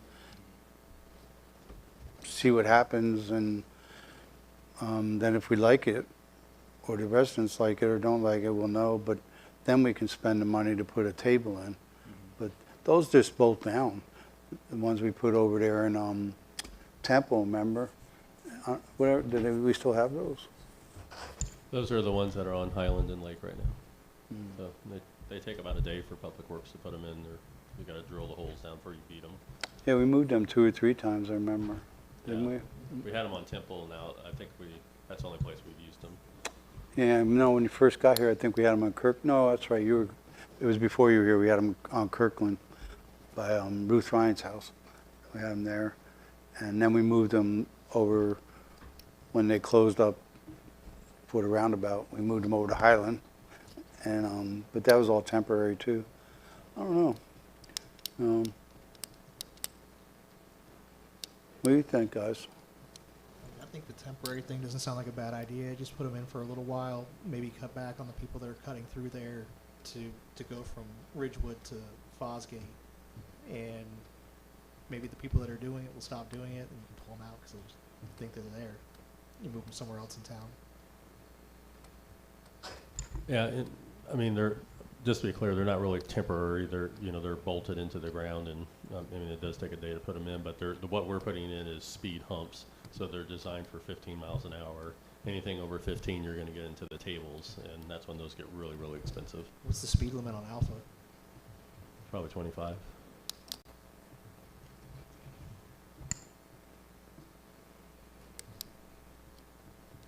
But we'll do, again, I don't have any in stock, so I would have to check and see where we're at. We've got a few street projects we're finishing up. I'm sure we'll have some money left over. You got to usually order them with other stuff just because the shipping's so expensive. I would like to be the voice of reason. I think we need to collect data. Again, someone saying someone's speeding is subjective. Unless you're there with a radar, you're not going to know. So we're trying to solve a problem that may not even be there. So I think we should collect data, possibly do one of the speed limit signs where it kind of collects, and at least we have something to go off, and then make a full-blown decision after that. That's what I think we should do. Where were the speed signs going to go? Where were you going to put those? Yeah, I mean, I would agree with Mr. Rubio. I mean, that we would just probably put them down kind of the biggest flat areas. However, the speed signs I got, the ones I currently got, I believe are not data collectors. Those are quite a bit more expensive. I just got some to do the flash, but I can get some that have the data collections. They're just we're a little more backordered and a lot more expensive. They're like $5,000, aren't they? They're more than that now. Yeah. I was able to just get the ones that flash a sign. They were about $1,000. How much are the speed bumps? Temporary or permanent? The speed humps are, the speed humps I want to say were about a couple grand for those, and then would you say more than the speed signs? What's that? Would you say it's more than the speed signs or less? It would be more, yeah. Okay, so the speed signs technically, even if they're $5,000, they would be a lower cost. Well, how much are you saying the speed signs are? What's that? The speed signs are more than $5,000? The data collector ones would be, yeah. How much are they? Honestly, I would need to reprice I don't know, them. about 8, 9 years ago, we put the ones up on 455, and then you guys put 2 more in. I put 2 in, and then you guys put 2 more in. I paid like $5,000 for those 2 I put in each, and that was 8 years ago, probably 9 years ago. I mean, there's probably some other data collection information out there that, or other, you know, they have the little rubber ones that do, and now they're doing a camera. I think about $1,500 you can get a data collector camera. So I could look at that as well if you guys want to, which is not a bad idea to get the information. What is the data that it collects? It's the average. It collects the average speed and the high and low speeds over a time of 24-hour day or period. Yeah, time of day. Yeah, it's like each hour has the high, low, and average, I think is what it is. But does it record a time that particular vehicle goes through? It does it in blocks, like between 1 and 2, 2 and 3, it'll show high, low, and average. It is shocking, you know, when we did 455 down here, Bill collected that information for us, and you know, we had a couple cars in the 24-hour period that were doing over 100. Yeah. It was crazy to actually look at that data. They're motorcycles. And that's why we really got the highway patrol going like crazy, because it was nuts. That's the point to the question. You know, in theory, we can take that information and ask the highway patrol, okay, on such and such a day between such and such a time, this is our massive speeder time. Correct. And see if we can come and get them to park out there at that time. Well, and also, I will say Mr. Rubio's proposal, we can use that on any street, and when someone comes in and has an issue, we can really see what the issue is too. So whatever we can get portable to collect the speed, not necessarily the speed sign, but we can get a portable reader and, you know, let's look at it for a month and see what it is, because they're kind of hidden. So if you guys are okay with that. Yeah, I like the idea of the reader. Then we can move it around and use it other places. Yeah. So what's on the table? I'm confused. Speed hump, speed signs with a reader or a reader. So you got the speed signs, you're gonna have to spend $1,500 on readers, is that what you're saying? I really need to get some pricing. It's nothing I buy on a regular basis. I'm literally shooting off the top of it. I can get that and get it back to you. I mean, if it's reasonable in my budget, I could just get it, and you could still add speed bumps if you want to at the next meeting. If you don't, Yeah, that's true. You're gonna put it in roads, in a road account? Is that where you put it? With law enforcement? Yeah, I need to look, because we've been doing quite a few little repairs, but I think I'm okay in it, where I could pull a few thousand out with no problem, I'm sure.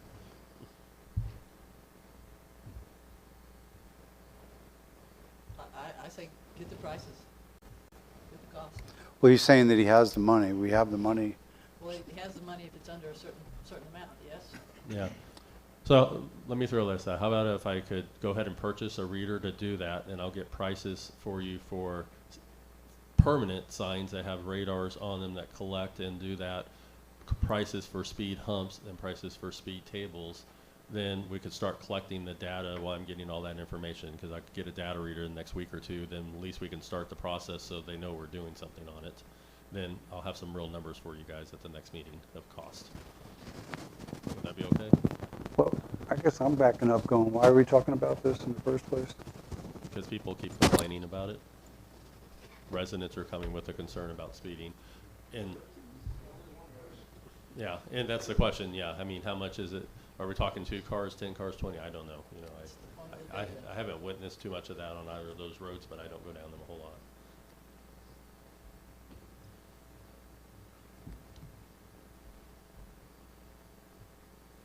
I mean, it's the best way to collect that data, though, is to get the reader. Yeah, let me see what the best cost effective. I can just order something and bring some options back to you, so you can have some information. Seeing some numbers would help too, making decisions. And then I know that there was the discussion about getting 60% of the people on a street to sign like a petition to try to get speed bumps or something like that. I mean, where did that? We never really circled back to that. No, council didn't really give any direction that they want to move forward with that or not. So some type of policy, I guess. And just out of curiosity, have the laws on that changed? On what? I mean, like, I know that the whole photo enforcement thing. Yeah, so photo enforcement's only allowed in school zones. Right. So that would not be applicable to any of these streets here. just to throw something else out there, I'd love for the county to put data collecting signs, speed signs on Fosgate coming back into Montverde and clock those people at 65 miles an hour. They are fast. They're fast. They're real fast. But again, you got to know how many there is. You know, Correct. we don't know that. That's a big number that we don't know. Yep. I'd say that. What do you think, Grant, Carol, Brian? I say get the signs and let's collect the data. Oh. We do that, and then we see where we need speed bumps or where we need further Okay. control or what have you. Consider it done, and I'll start collecting pricing for options depending on what that data comes back for you. Okay? That'd be our first town manager's job. Yes. And if you want to get some data on outside of the town but immediately adjacent on county roads, just ask for a speed study. Oh, On yeah? a particular road, yeah, Fosgate or. Can we Oh, yeah, get a could speed you- study for Fosgate? You give me, yes, but. I asked. Yeah. I say Fosgate and Blacksville, I would like to see that. Yeah, that's a good idea, Okay. both of them. All right, just Yeah. put it in an email to the commissioner. Put it in an email to him. Well, yes. I'll have to send it to Mike, but I could send it to Mike, or if you want to, one of you want to send it to Sean. that's Please fine. do, yes. Thank you. The one thing in terms of speed control that nobody's really touched on, I can't say that up or down, good or bad, but rumblers, maybe the only place that it would be worthwhile would be at the stop sign at Fosgate and 455. Anybody? Oh, when you hit the stop sign? I highly It's the advise- middle of the road, I think, is where we're having the problem. You know, it's people coming on Kirkland, it's probably coming out of the Pines, going to the stop sign is probably the issue. And then Alpha, it's probably people cutting through from Fosgate to avoid the big curve. That's probably what you're seeing, likely. We advise against rumble strips in a lot of places because our friends over in the adjacent neighborhood, Bella Clina, will hear it. And not, I mean, you'll hear it. Yeah, So they're it'll be- loud. I guess also at Willow Ridge, too, they would hear it. Was it? Yeah. Now, you need them on the sides of the roads so that people are, When they veer off. when they veer off. Yeah, that's a different story, but. Okay, I got direction, so I'm good, Mayor. All righty, great. Let's move on. Lake algae treatment, follow up. Mr. Peacock shared some costs. Lake Florence is still having some algae blooms out there. Franklin Pond is now getting pretty bad out there. And I guess the question is, you guys want to spend some money to start doing some treatments on those? Currently, we do some treatments on 4 lakes, and that's the only one we do. Mr. Peacock got a proposal just to do kind of a one-time spot spray. I think it was for $2,500 on that. How much? 3,000. I'm sorry, 3,000. To do that, I looked back, and a few years ago, I would say about 3-4 years ago, I had Franklin Pond done, and it seems like they had to do a double treatment on that, and the whole thing ended up being about $3,500 back in those days. So, you know, probably between the two, just, you know, depending on what they're looking at, I would just say a budget of $8,000 to $10,000 to do a one-time shot on it. Do we need to put in a budget to do more often? And I think that's something with the new budget coming up. I think you guys need to have the budget discussion if you want to go ahead and make that a permanent thing you do, because the new budget will kick in 3 months. So What are they doing in 4 lakes right now? Isn't it every few months they do something? they come out every month on 4 lakes. Every month? What's that go for? Roundabout. I want to say it's running 2,000 to 3,000 maybe. I'll have to look. A month? Every Yeah. 3 months? I think Yeah. so. And we need to probably look at the type of treatment. It originally, set up years ago, but I think they're doing a few things that may be aesthetics and a little bit more in algae to kind of control the bobtail things or whatever those are called. Yeah, I think it needs to be done myself. Come on up. I was hoping you would.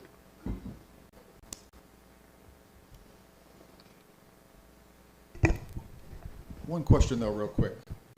Last month, Paul said he was leaving tomorrow, the 10th. You believe you put in the newsletter September? What? You said he was leaving in September in the newsletter? Mhm. What's clarify that, please? He's leaving. When Paul was leaving? Yeah. So So is it tomorrow or Yeah. September? So tomorrow is my last full-time day in the office. I have a lot of PTO I'm going to be Okay. using up, so I'm going to work remotely for the town and kind of work about 10 to 15 hours a week, keeping operations going for the town with staff and our town attorney and council. I'll remotely come in on the council meetings and assist until the new town manager gets started or until September 7th. Okay, thank you. Yeah, the proposal I passed out includes a major application for filamentous algae. Follow-up inspection and treatment, if required, will be provided 15 to 30 days later. Acceptable level of control shall be 90%. So they put that in writing. If they don't achieve that, then I guess we don't have to pay them. It's really not gotten any better out there. It just depends on which way the wind is blowing, whether we have a lot of algae at your dock or not. I have had a lot at mine lately because the wind's been coming out of the north.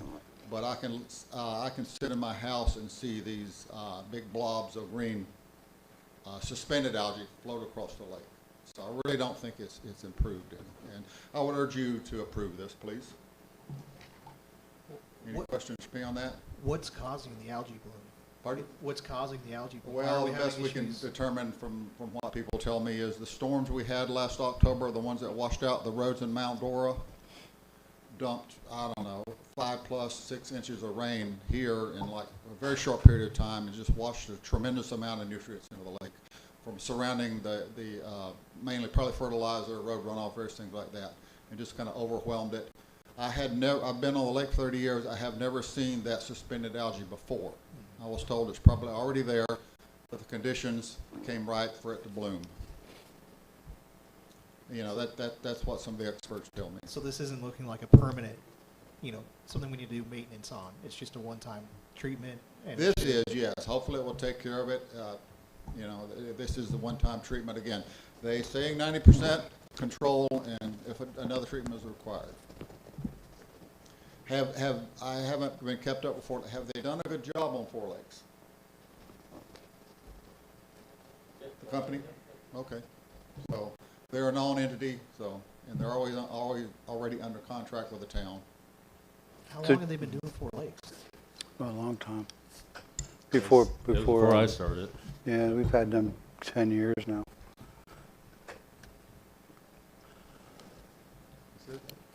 I don't know. Where would the money come from? I mean, what budget item?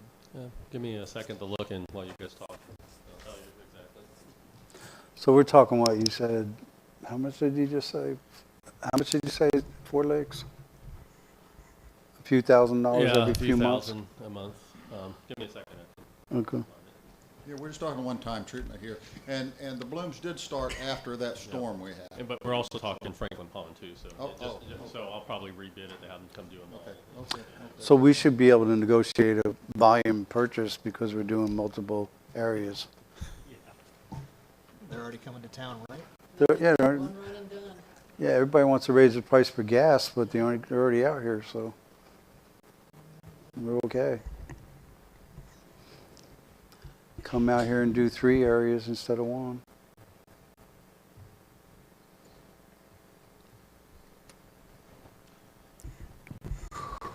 So I do remember right after we did the budget, they gave us a pretty good increase. So we actually have a lake drain repair maintenance budget item in the streets department, and it's actually currently at 97%. So it's going to go over, but the overall budget itself is under 53%. So I put it in that category, and if you want to keep money in it for future years, we just need to bump that up at budget season. So yeah, we're already at budget for halfway through the year. What's that in dollars and cents? I'm sorry. Yeah. Just a roundabout number, don't have to be perfect.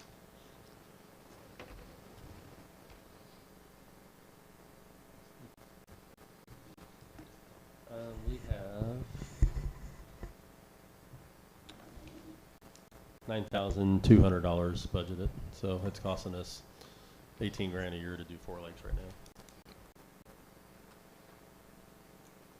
Well, luckily, Franklin Pond's just one area, so that won't be as much as 4 Lakes.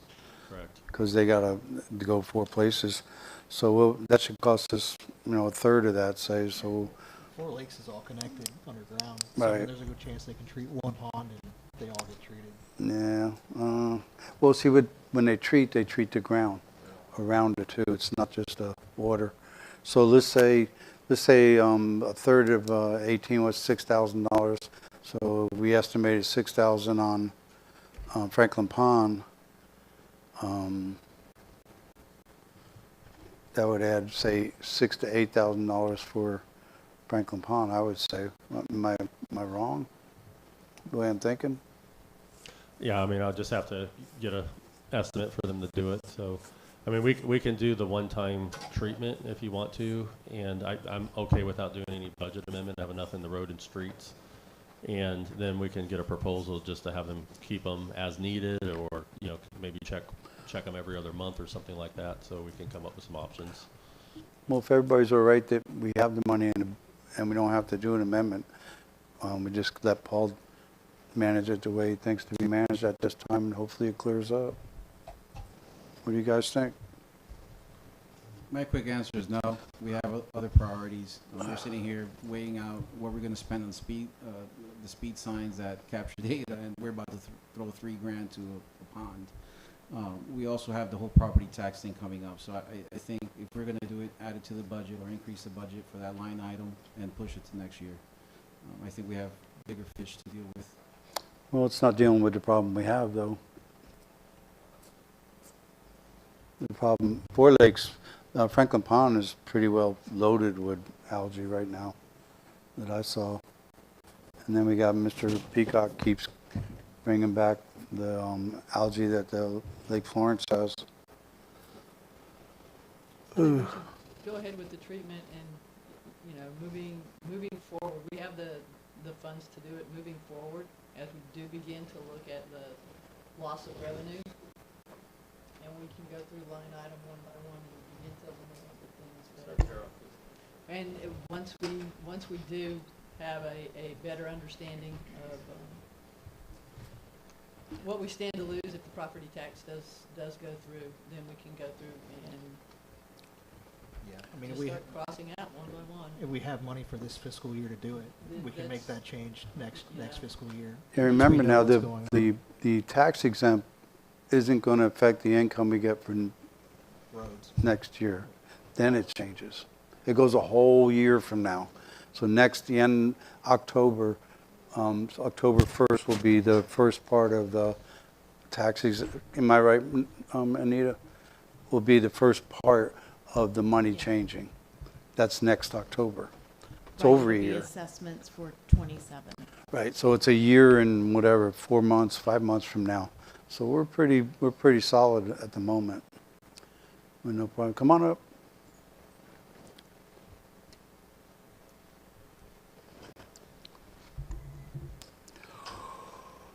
Joe Morganelli, 16535 Highland.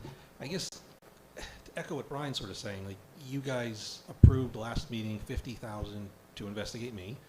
We're about to give her 60-something%. You now have a town manager that you got to deal with because we're paying for the cost to find the new town manager. We just have a lot of money going out. I guess the question, have you guys thought to shop this around at all? I know it's only $3,000. I get that. But $3,000 to some of our residents is a lot of money. So just something to think about before you guys vote on it. That's all. That's it. Thank you. Okay, so I don't know. I know Paul well enough to he understands what we need. We have the funds that in this year's budget. This year's budget only goes through September 30th. So we have the money in the budget right now. He's very comfortable with saying that we could afford to do this right now. I'm perfectly fine with that. I'll make a motion that we tell him to move forward with the way he would like to attack this problem. I need a second and a third or nothing. I'll second. Okay, I got a first and a second. All in favor say aye. Aye. All against say nay. Nay. Okay. There you go, Paul. All righty, let's keep moving along here. Go to public review and feedback of town strategy plan. Strategic plan. Mayor, do you want to move this to the next meeting? Because I notice it's already getting 9:30. It's probably going to be a Okay, 30-minute public comment, but Yeah. let's see, make sure all the council's okay with that. I'm not sure. Yeah, we'll move, are you okay? We moved, Brian, you okay?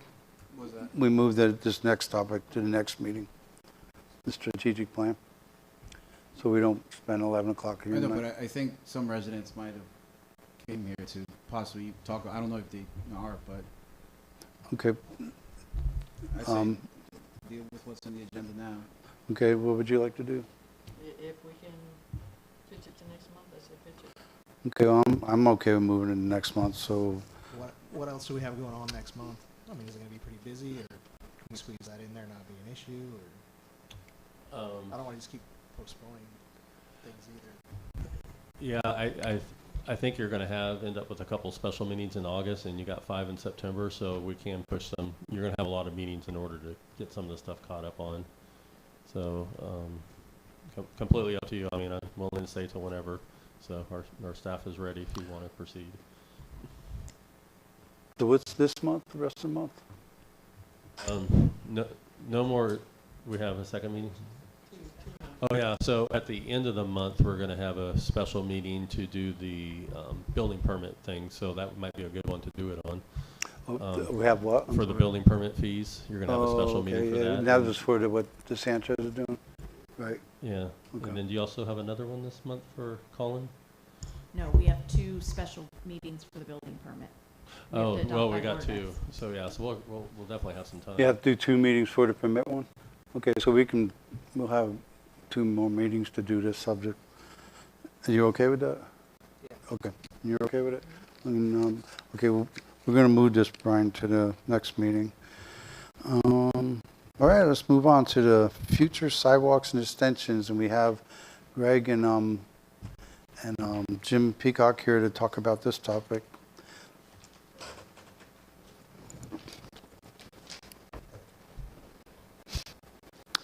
I think we should push the waste pro thing to next month.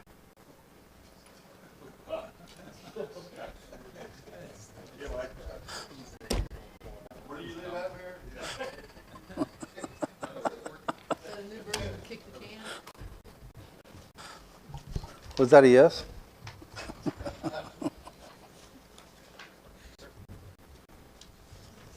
Oh, thank you. Oh, okay, here, I'll give him one.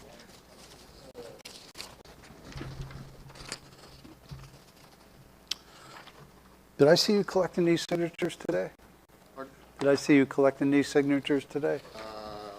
Yeah, the other day you did. Oh, yeah, today I thought I saw you. Yesterday. Yesterday? Okay.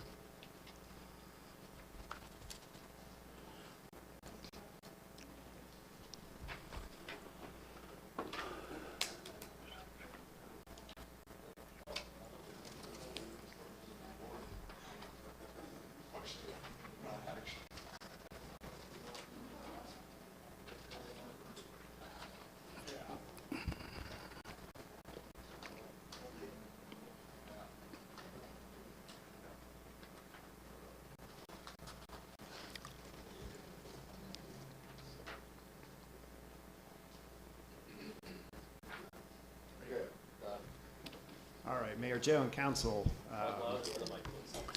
Mayor Joe and Council people, thanks for giving us a little bit of time to talk about trails. Given 2 significant issues, I just want to set the expectations. Number 1 is I'm going to go as fast as I can based on the time of night it is, and number 2, given the property tax issues, I'm absolutely not going to ask for any money. And I'm not going to ask for any building of trails. All we're really doing is asking for an administrative signature on a form to get some trail building possible. So the 2 documents I'm going to look at are building a trail, which again, I'm not asking to build any kind of a trail, and the next one is the Trail Town Self-Assessment. One of the things that I did have, I wasn't able to get them here tonight, is 2 different maps. And part of building a trail, the most important part is getting onto the state program, which is the Sun Trail program. And if I look at number 1 for planning conception, we've got the local master plans, and we've got the system map alignment that shows trails coming into a couple of different ways and out of Montverde. That's significant. And the significance is once you're on the Sun Trail network, all of the funding or most of the funding and most of the planning work it can be accomplished by consultants or the state. And so the big thing that we're looking at is that third bullet, which is project sponsorship, which I think we can get accomplished by the second document, which is the program of becoming a Florida Trails town. Now, why is all of this important? One of the big things that we talked about tonight is the property tax issues. Another issue that's a little bit closer to heart to us is the Hancock Trail. Getting the trail onto the Sun Trail network, there's a big green line on the map that goes right up 455.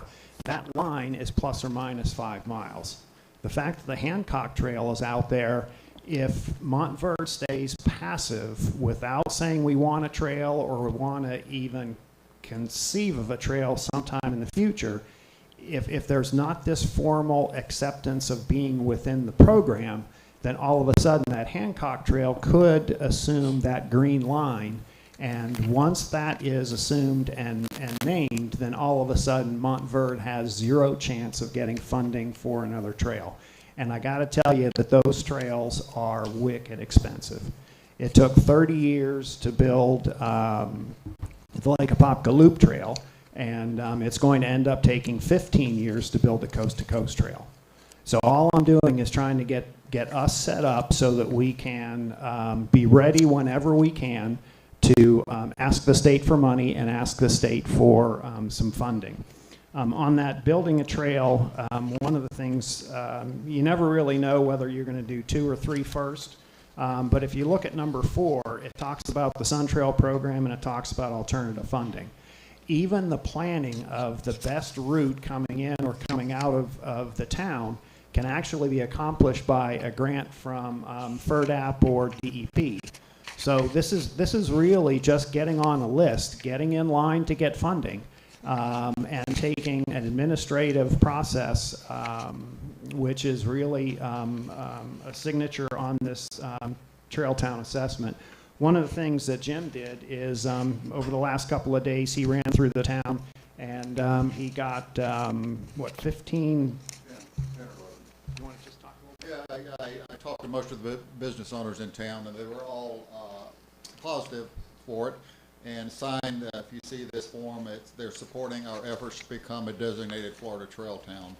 Of course, additional cyclists, additional people will give them more business, put more eyes on their business, and maybe help some businesses fill our vacant storefronts in the future. So it is definitely, they were all positive for it. And I got some, Montverde Academy, Arlana Realtor, and a lot of the FM Market, the Cafe, Glam Studios, they're all for it. And then Jim and I had a Teams meeting with the local Florida Greenways and Trail rep, and she was real positive. And when she started asking us different questions about what we already had in place, we're a whole lot closer to becoming a Florida Trails town than I even thought. There's certainly some things that we have to do, but none of them are going to cost construction costs, anything. It's really just administrative work.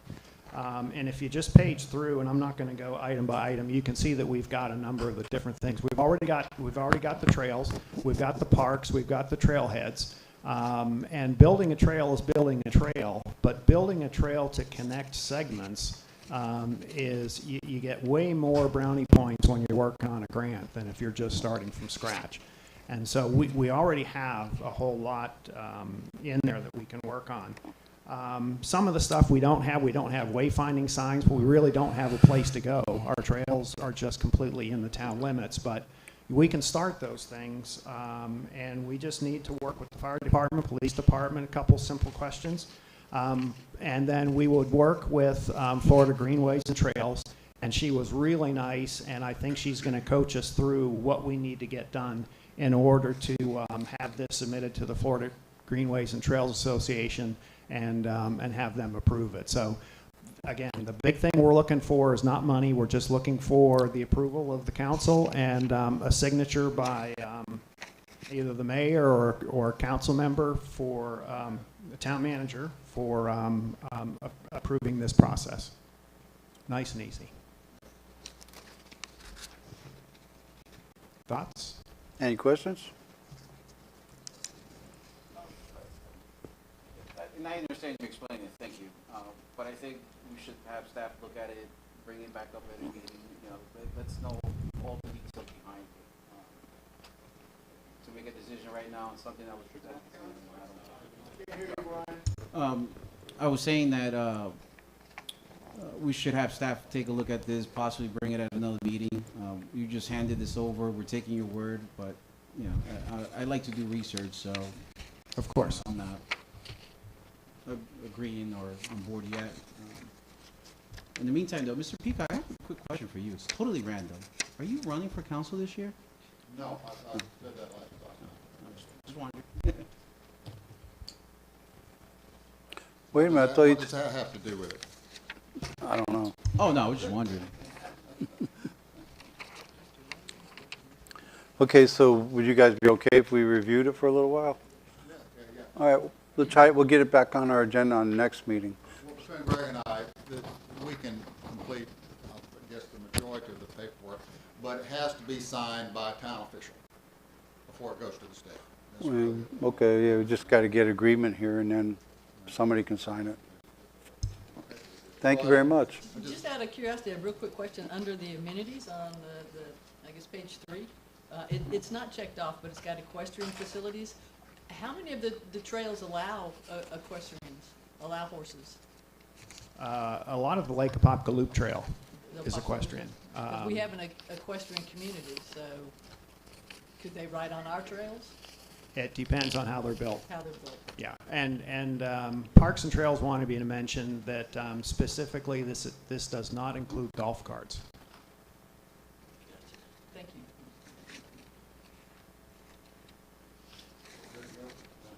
you. Yeah, thank you very much. Appreciate I it. just want to add one thing. In my time on the council, I saw nothing but professional conduct and positive conduct from Anita, and I wholeheartedly support her as our present town attorney and future town attorney. Thank you. Thank you. All righty, let's keep moving here. We got the fire. Is that right? I think the fire is next, right? Yes, it's resolution 2026-17. Oh, I'm sorry. Yeah, wait a minute. Future. Okay, I'm sorry. Go ahead. A resolution of the Town Council of the Town of Montverde, Florida, approving the interlocal agreement between Lake County, Florida and the Town of Montverde, Florida, relating to the Fire Station 85 project, authorizing Lake County to perform fire inspections and life safety inspections for the Fire Station 85 project, providing for cost sharing of the installation of water main and directional boring associated with the project, including to upsize a town water line, install 2 additional water service stub outs, and install 2 additional fire hydrants, authorizing the town manager or mayor to execute the agreement, providing for an effective date. Alrighty, so this is self-explanatory, but do you want to go ahead and explain it, Paul? Yeah, real quick. Council, if you remember, maybe about 4 months ago, I brought to the council and you voted to do a cost share for the water line that's going to be ran from the town's 10-inch line to the new fire station, which will go to our water tower. So this is that IGA that memorializes that agreement for $110,000. In addition, Lake County is requesting to do their own fire fee inspection, and because they're a government agency, we're just putting that into the IGA, so it allows them to do those inspections as well. I would recommend approval. What was your recommend? Yeah, I recommend approval. So we're splitting the cost, basically a $200,000 cost in half between both of us. Otherwise, the town would have put the whole thing in anyway at some point in the future, or the county would have spent the money and then we would have had to tear it out to put a bigger line in later. Alrighty, I'll open it up to the public. Anybody want to speak about this? Okay, I'll bring it back to council. Anybody, any topics on this you guys want to talk about? Ryan? Which Grant? account is the money coming from? It will actually come from our water impact fee fund because it's an extension of a new line. That's it.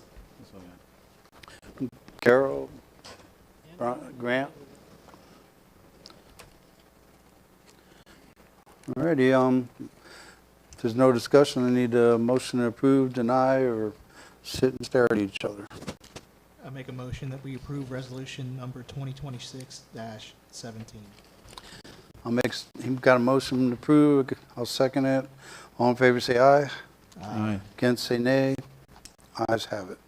If you would please, Anita, resolution 2026-18.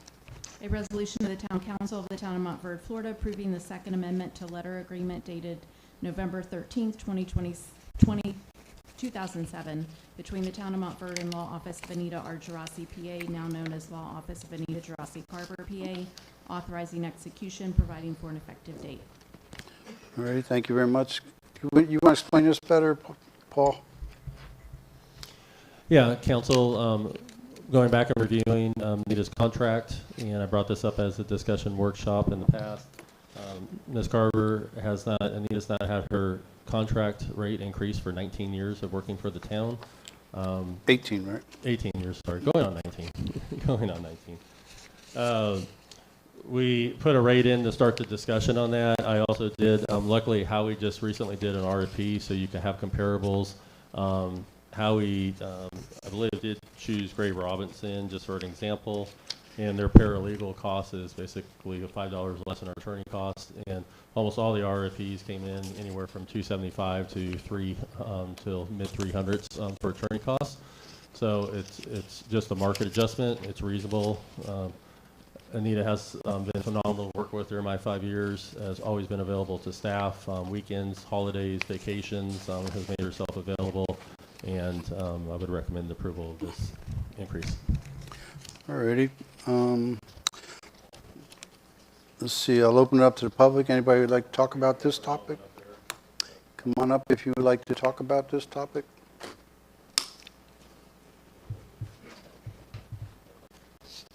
Joe Morganelli, 16535 Highland Avenue. I guess first I wanted to ask Sean, you had mentioned something during your discussion there in reference about leaders stepping up and everything like that. Honestly, I would love to hear your opinion on where we stand as far as reappointing me back to council, knowing what you know. I don't want to give an opinion on that. I knew that was going to be the answer, and I knew my whole point in saying that was I hate seeing what's going on. And absolutely. The mayor, don't let him use his 5 minutes. You can put the 5 minutes on me, but I won't talk for 5 minutes other than to say, all I said was, I see this, I'm concerned it's spiraling out of control. I agree with you on that. Yeah, and I just was, just be careful about what's being said and what could be constructive in moving forward, that's all. Yeah. All right, thanks, Sean, appreciate it. Alrighty, we're back to Anita. All right, so I reviewed this briefly. Obviously, I own a business, contrary to you trying to destroy me. Sorry, Sean, I had to. But I have never received a bump like this. I guess I need to get my client sued and then ask for a raise, and then maybe I can get a raise of this size. Gray Robinson, you guys mentioned Gray Robinson. That's actually multiple attorneys, and there's a reason that they're a little bit more. That's who I would be looking at. And again, I know you're not going to take my opinion. I have a feeling like if I was Karnak from, was it Johnny Carson days? I hope I'm not showing age here. I would say this is going to be a 3-1 vote, probably very little discussion, and you're going to approve it. Gray Robinson, very good firm. Again, multiple attorneys. I could say right now, if Gray Robinson was sitting in that seat, we wouldn't be in the situation that we are in. They would have had things done correctly the first time. So, having said that, that's all I have tonight. Alrighty. Anybody else like to talk to the council about this?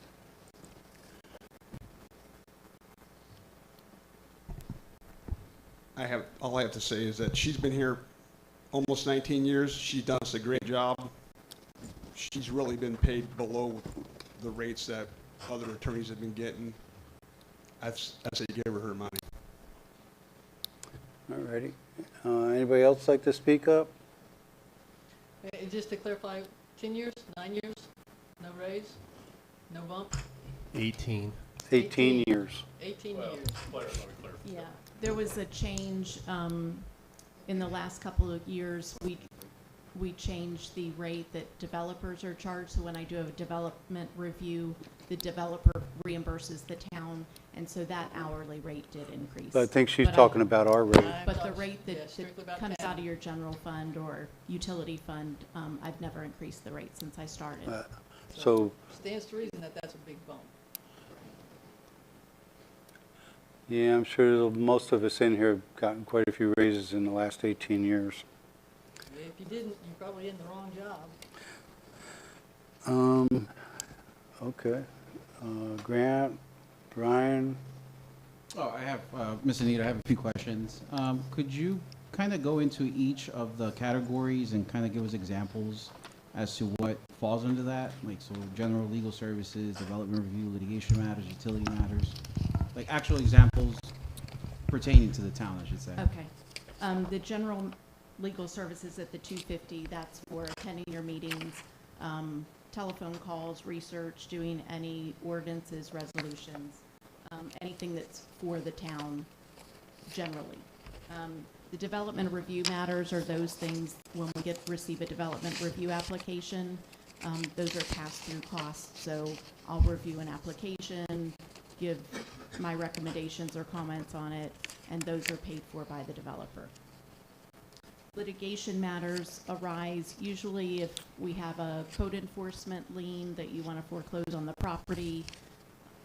I think that's really all we've had since I've been here for litigation, but that would be the most prominent. Most litigation matters are covered by your insurance company. When you're being sued, the town's insurance appoints attorney, so that would not fall under my contract. And then utility matters, that we don't really utilize this much. That could be utilized for any utility work if you were going to acquire another utility or do any interlocals with other cities. I usually bill those under your general number, but that would be an example. I don't know that we've ever used that category. Okay, so the primary bulk of the work is in just the general legal services category? Correct. It's under the 250 proposed rate. I guess, can you walk me through the process as to how you invoice? How do you, I guess, submit to get paid to the town? Like, how does that work? Do you send them, I don't know, like an Excel spreadsheet with how many hours, on whatever subjects you worked on, or you just send them an invoice with a number, essentially telling the town, like, this is what you have to pay me? Like, can you walk me through that? I do detailed invoices. It's billed at the rate of 0.6, so every 6 minutes in 6-minute increments.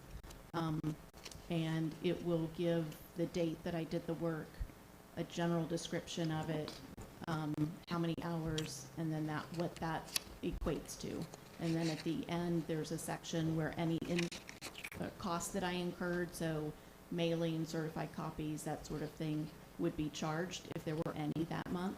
And then the invoices are sent to the town, they get reviewed, approved, and then the check is written.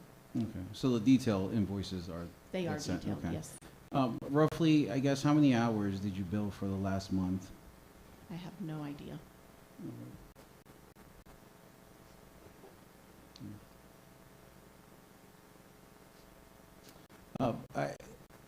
I guess this is for council. I think we should somehow also track the amount of hours that Anita's working from here on out, kind of the same way that we were doing with Paul. Just to have a better idea, obviously, so when things like this come around, we have something to go off versus just, just agreeing for the sake of agreement, I guess. So that's one of the things. The increases for those rates, one for general legal services is a 66.7% increase. Litigation matters and utility matters 52.8, but it doesn't appear like there's much work in those two. I wonder why haven't we sent this out to bid in the past, just to do two things, right? Know what the market is wanting, and then two, give her a fair rate. So I think the town failed, in 18 years of not, trying to get bids and just to ensure that she's getting properly compensated for her work. My question, Ms. Anita, and I don't know if you could answer it, but who brought this up? Like, who asked for this? Was it your company, or was it brought by? I did. Okay. I went back and I looked at the last 13 months of Anita's payments through the finance reports online.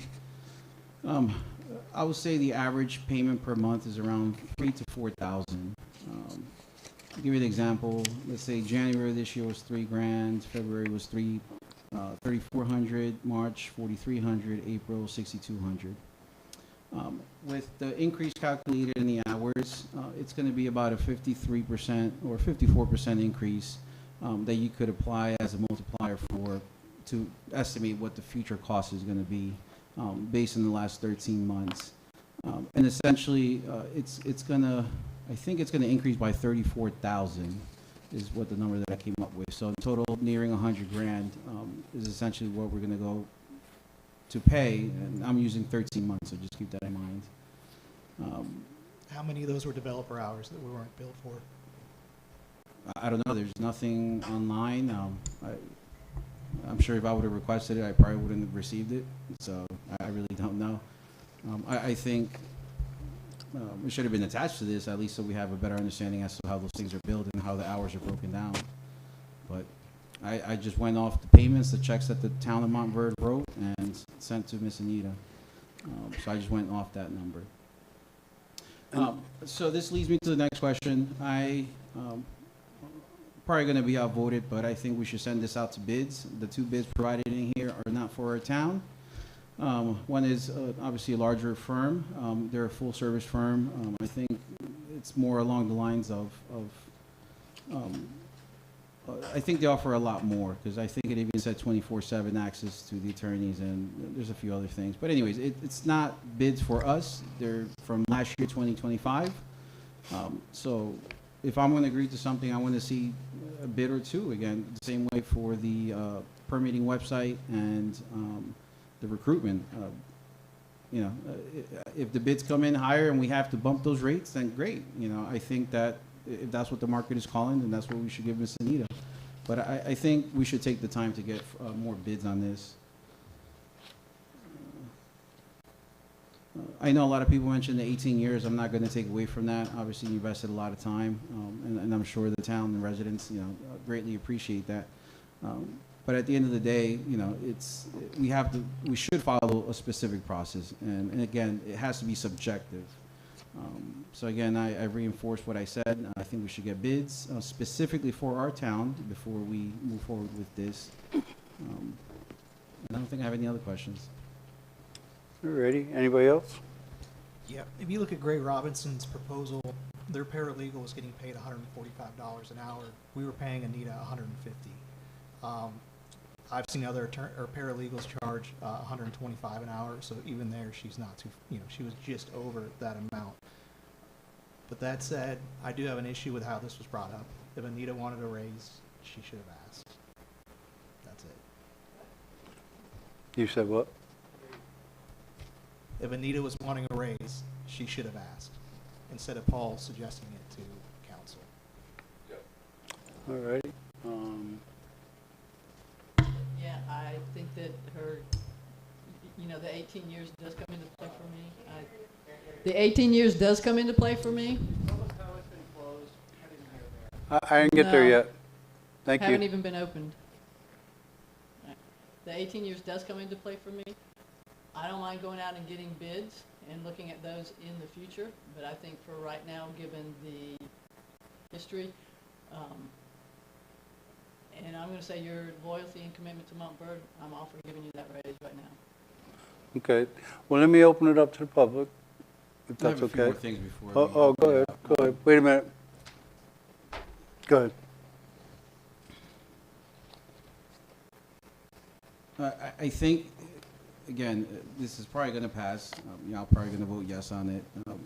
I think that we should add something to this amendment, and that's to put something in there in regards to capital spending. So over a certain threshold, that Ms. Anita has to pay another legal team from another state or another, sector, that it must come to to the council first. So I think we should put some type of limitation cap on there.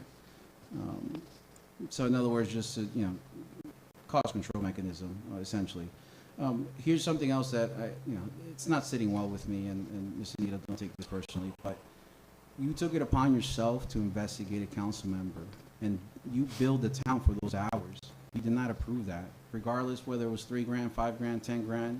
You said it was close to $10,000 that I guess was billed, or what we ended up paying. So, to me is we have to put guardrails, some limitations, because in my eyes, you're creating your own work without our approval or consent. And then we're being asked to raise the hours, raise the hourly rate for you. So, that one thing alone, it doesn't sit well with me. And I think if you guys are going to approve it, which most likely you will, put that limitation in the amendment. Put some sort of limitation and cap where Ms. Anita has to and must and will come to the council before spending any additional money that is going to ultimately be paid by us. So I just wanted to add those additional things. All righty, thank you. All right, let's open it up to the public. Anybody want to come up here?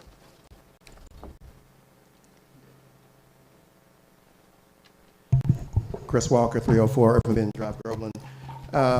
Seems like the only person with common sense up here is Mr. Bryan. And I see this in city councils all over the place, including our city, where we operate off of our feelings rather than what you've been elected to do. Please remember, you are elected. You put out flyers and all the stuff you said on your flyers of why you need to be elected to move the city of Montverde forward.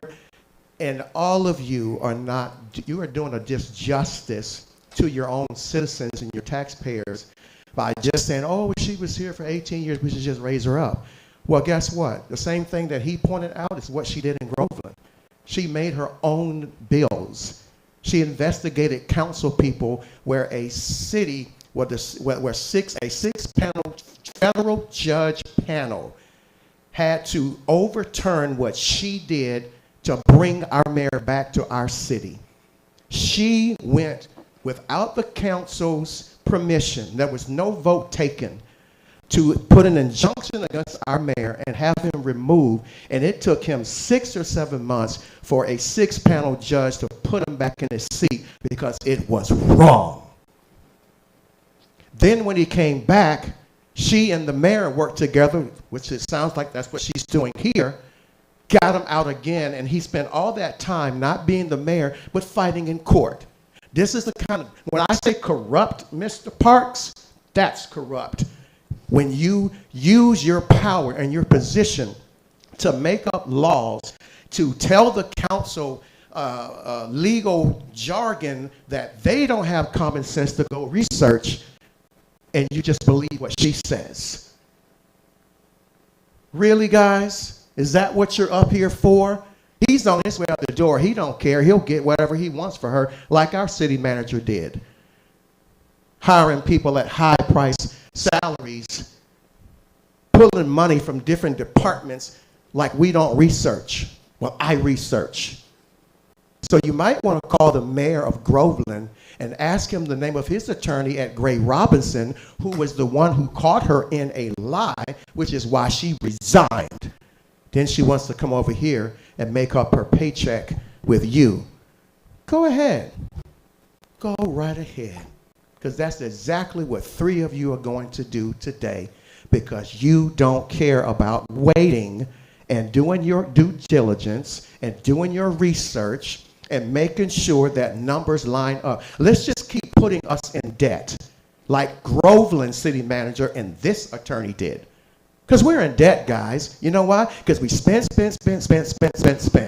and now we're in debt. And our new mayor has to pull us out and figure this out. And that's where you guys are going to be in a couple of years because of your arrogance.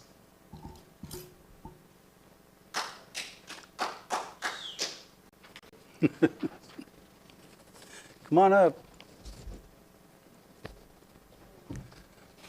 Do we have Paul, do we have any debt? I didn't think so. Okay. Go ahead, go ahead. Okay, Kelly Moore, Mag Terrace. The little comments, Mayor, when someone comes here to share their experience, I don't think is becoming of a leader who's supposed to be hearing the people and listening to us. What are you I have a referring to? family, I have a family at home, I have a wife at home, and I have teaching responsibilities to many people. I come here because I care about this town. Are you going to talk about And this? so I'm going to talk about this. Okay. I want to first start off when I just heard that Miss Anita didn't ask for the raise, but Paul asked for it for her. Now, I sat here for the last 2-3 years of these meetings, and I remember the council asking Paul how he was going to account for his paid time off and his comp time. And it was always kind of like, well, we're going to make a spreadsheet, or we're going to get you a quarterly thing or monthly. But now, for a person who's going to leave tomorrow and now contribute 10 or 15 hours a week and then have enough comp time to get all the way to September, the question that goes through my mind is, at what point, Mr. Lorino, did you determine that it was best for you to step down? We're talking about Anita's Well, contract. I understand, because it's connected here. If you follow me for a minute. Okay. He is asking her for her raise, putting it forth. She didn't ask for one. And I'm still in my mind trying to find out when he decided that he needed his comp time adjusted. The council said, we'll add that to your package. And then a short time after, he resigns after he got it. Now, on the way out the door, he's recommending that she gets a raise. I would want to know, would she be looking for this raise had she still be working in Groveland and not had resigned? That's what I'd like to know. Thank you. Thank you very much. Okay. Anybody else?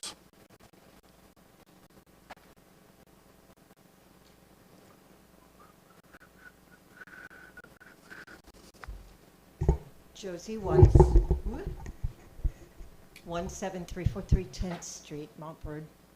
And I would like to speak in favor of our attorney's raise. For one thing, Mr. Ruby, I respect you very much, but I think she should be referred to not as Miss Anita, but as her title. I think that's a show of respect.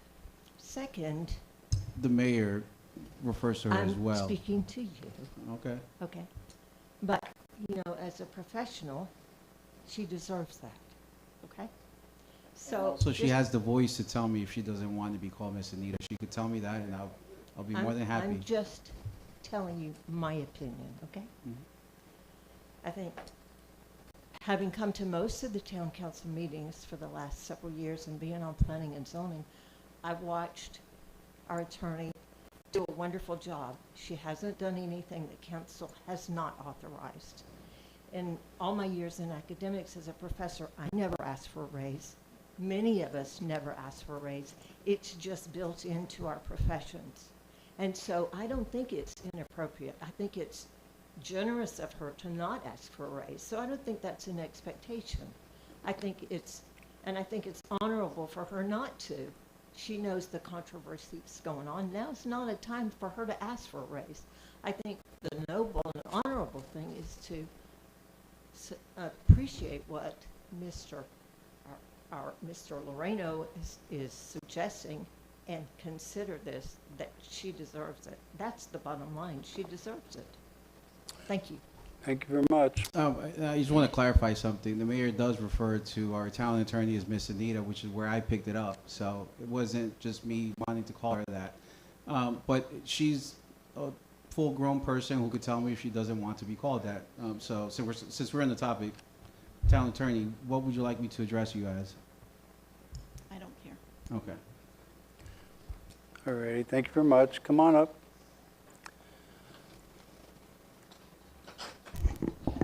I always get to come up to the mic after somebody who's short, so I have to raise the mic up. So I'm going to approach this from a little different perspective. I lead a $50 million a year business. I'm responsible for all my employee contracts. I'm responsible for all of my vendor contracts And in this case, Miss Anita is a vendor. It's the vendor's responsibility to control their costs and what they bill me as a business. And if a vendor of mine came to me and asked for a 60% raise in one fell swoop, we'd be having a real serious discussion about looking at other options, what's out in the market, assessing current rates. And if I really wanted to keep that vendor on, I would ask them, that's fine, we'll look at those kind of rates, but we're gonna bleed that in over 2 years or 3 years, not a one-time 60% shot. So that may be something else you think about, because you guys do not have in your budgets a 60% increase built into your budgets today in one fell swoop out of the blue. So you may consider that if you want to move forward with the rates as they are, which I think they're probably pretty close to the market based on the other information I read, but phase it in over 2 years. Alrighty, anybody else? You guys still here? Alrighty, bring back to council. Anything, Grant? Like I said, I think she still deserves a raise. I still think $250 an hour is reasonable. I said, I think she still deserves a raise. I think that the $250 an hour rate is reasonable. And I haven't had an issue with the town attorney being responsive or answering questions or going above and beyond what we ask her to do sometimes. And I appreciate all the help that you've done for us. Alrighty, Carol? No, I don't disagree with Aaron in the phase in, and I think under a different situation, other circumstances, I would probably agree with that. What circumstances? Just because she's been so, can you go 18 years without a raise? That's irrelevant. No, it's not Okay. Well, she's talking, you're not talking. Okay. Let her talk.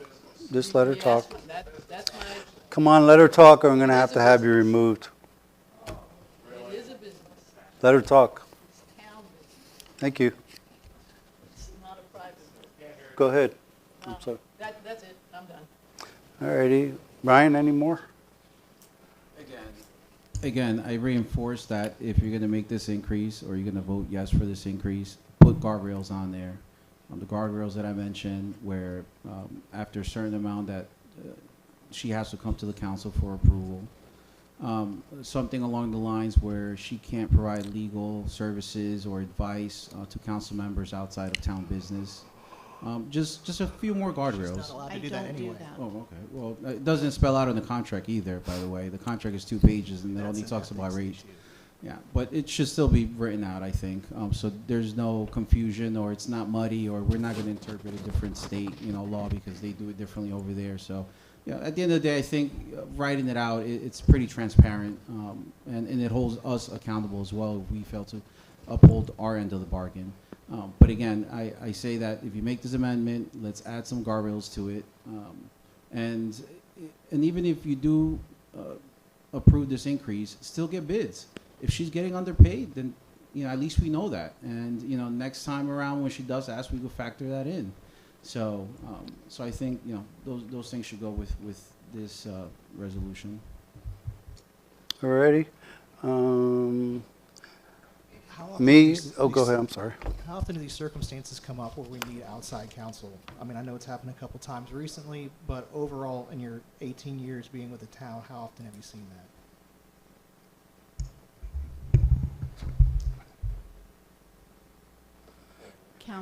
Employment, but that was built in, that Gray Robinson does your employment law matters.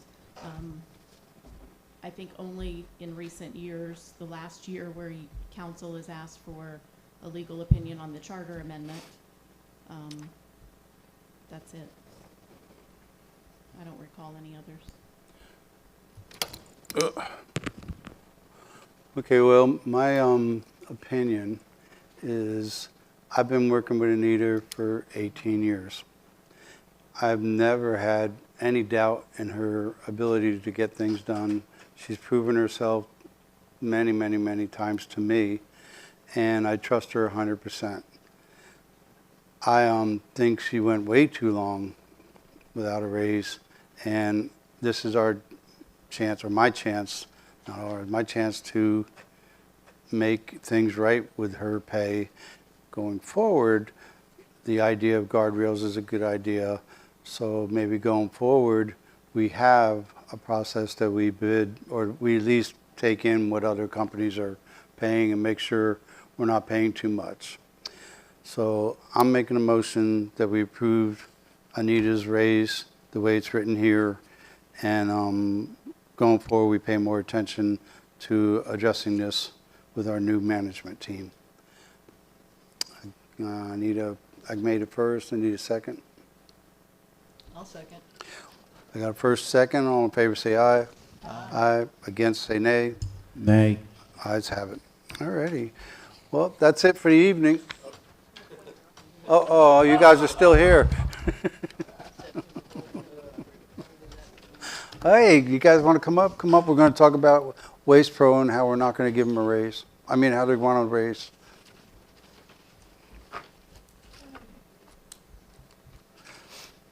May I read the resolution?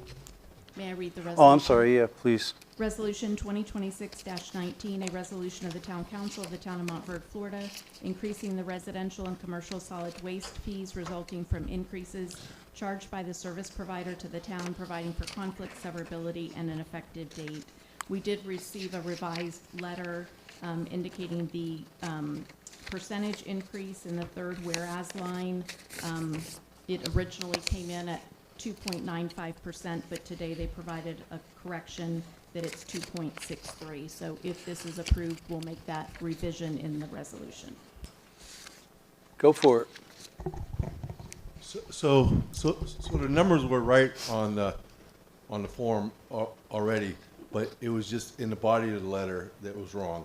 But in the little box where it had the total amount of the thing, it was correct. It was from last year, and they just didn't change the percentage from last year. But the numbers in the box itself were correct. If you look on the top, it says CPI 2.63 above everything in the little box, and that's what it is. So the numbers were correct that you got. It was just in the body of the letter. They didn't change the. It should have been 2.63 instead of 2.95. But that, in our resolution is 2.95, isn't it here? Right, that's what I indicate will change if you approve this, because their revised letter Okay. that they sent was Okay. 2.63. Okay, so it's Yeah, 2.63. sorry, Okay, that's okay. That was our fault. Last year's month over year increase was 2.95. We didn't change it. It's really 2.63 month over year. You just thought we wouldn't notice? Yeah, but yeah, we are here respectfully to ask for our annual raise. That is in the contract. And it just goes along with the CPI language that's built into the contract. This isn't an arbitrary ask. It's a number that is in the contract, or formula per se. And council, in your staff report, Emon did go around to some local communities and pulled off the internet what their currently rates are. So you'll see that in your staff report.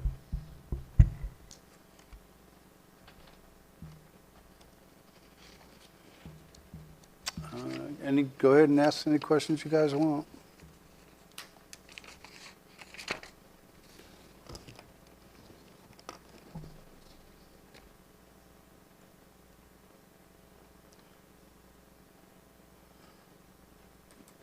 So how you guys surviving the gas thing, or fuel? You got diesels. Great question. Let me answer this. With the current global conflict that we're in, and what we're hearing from oil executives, we're looking at the possibility of allocations. Within the next 1 to 2 months, we could be looking at what's known as tank bottoms, and this is the event that this industry has feared for decades, is missiles flying in the Middle East. 2.63% today versus this time next year, it could be black and white. I'm not trying to be dramatic. I'm just saying it's okay now. We're dealing with this now. We have had a little bit of inflation, but in the next, who knows? We don't know where this is going to go. Now, Weren't you doing propane on your trucks a while back? Some of our fleet is CNG, which is also a fossil fuel. Our Orlando fleet is CNG. We have some of our Sanford, Florida fleet CNG, but the primary fuel that we're using in the Central Florida footprint is diesel. Down the road, that can be looked at.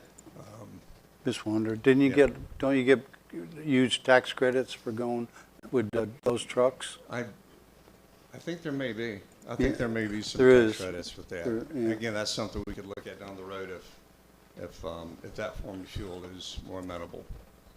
I'm real familiar with it, so if you need any help. We know where to come. I open it up to the public first. Anybody want to talk about their garbage fees? Oh, come up and talk some trash. You've done enough of that tonight. Joe Morganelli, 16535 Highland. So you guys have just spoken more about the 50-cent raise than the 60% increase for her. I guess it's not your money, right? It's the taxpayer money. All these raises, again, have you guys added all this up in the past, say, 2 months? Have any of you added that amount up, other than Brian, because I'm sure he has a ledger going? But has anyone else up here decided, hey, we'll add it up, or no, you're just going to sit there and stare at the wall and look at the mayor, look at Anita, look at Paul, and go, hey, what do you want us to do tonight? And that's your answer. That's what's going on. I mean, again, I can literally come up here with an envelope for every item, and I know exactly how every vote's going to go. Because nobody does any work except one person. Nobody does. He sits there staring. I think he's sleeping half the time. I mean, you do. You look like you're sleeping. You stare at that wall, and then other times you stare at the back shaking your head at me because I'm the one, people are bringing stuff up about me. Anyway, this isn't about, I know you're going to prove it. You got to do it anyway, so just do it. Anybody else would like to come up and give their input?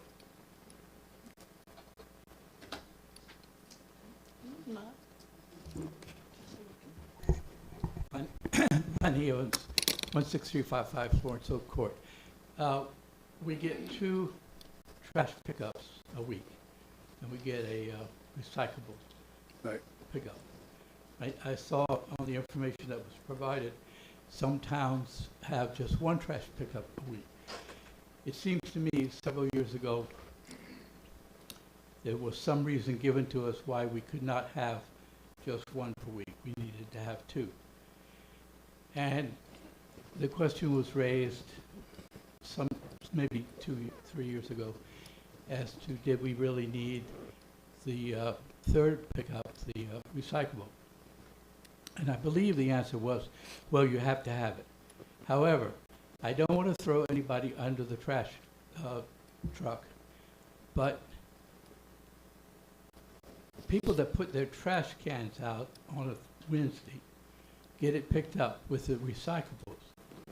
And I've heard it said that it doesn't matter because nothing gets recycled. It all goes to the trash. So basically, we're paying for 3 pickups a week. Why do we need 3 if we could get by with 2? Okay. Anybody else?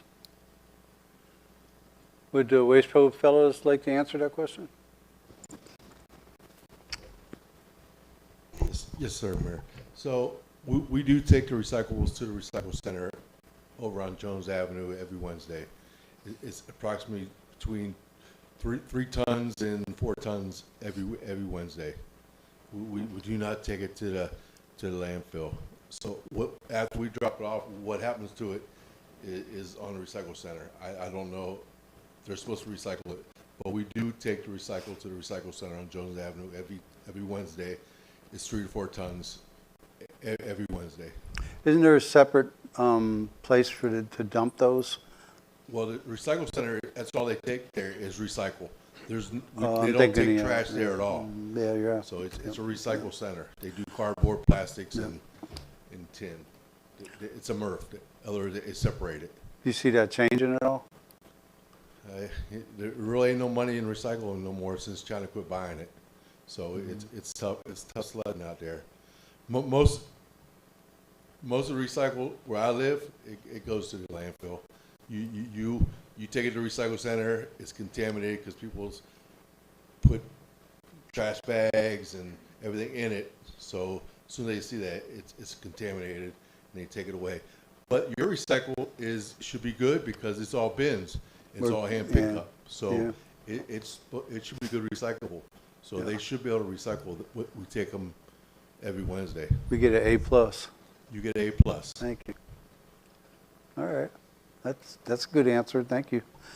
Anybody else want to talk about garbage? Hi, just curious, do we know how many residents actually utilize the 2 garbage bins per week? The reason why I ask is we only use at most once a week. Ourselves for our house, we actually have a lot more recycling generally than we do actual garbage. So just curious, is the 2 garbage day pickup per week something that's actually necessary in the town? Well, it's been a long time, but we tried, it might have even been before you guys. I remember we tried, but we've added a lot of homes since then too. And for some reason, if I remember right, the reasoning was that we got the larger cans, so we only have to go to one time a week. This was before recycling too, was mandated, and it just didn't work because people were just complaining like mad. When I drive around, I see 2 and 3 cans at a house, and I'm like, how do they get 3 cans? You know, and then I don't know if you guys get paid any extra to pick up 3 cans, which I doubt. You can't manage who has that and who doesn't. So with your garbage service, also we pick your yard waste up with your garbage. So that's not separate.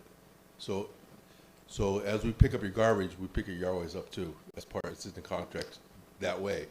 So that's probably where more of the cans come into effect, especially the last 2 or 3 months when everybody rakes their leaves, and especially the freeze when all the plants got killed. So it really put a hurting on us them last 2 or 3 months because there was a lot of yard waste out there which they collect with your garbage. So that we get a lot of volume out of Montverde because of the yard waste on certain times of the year.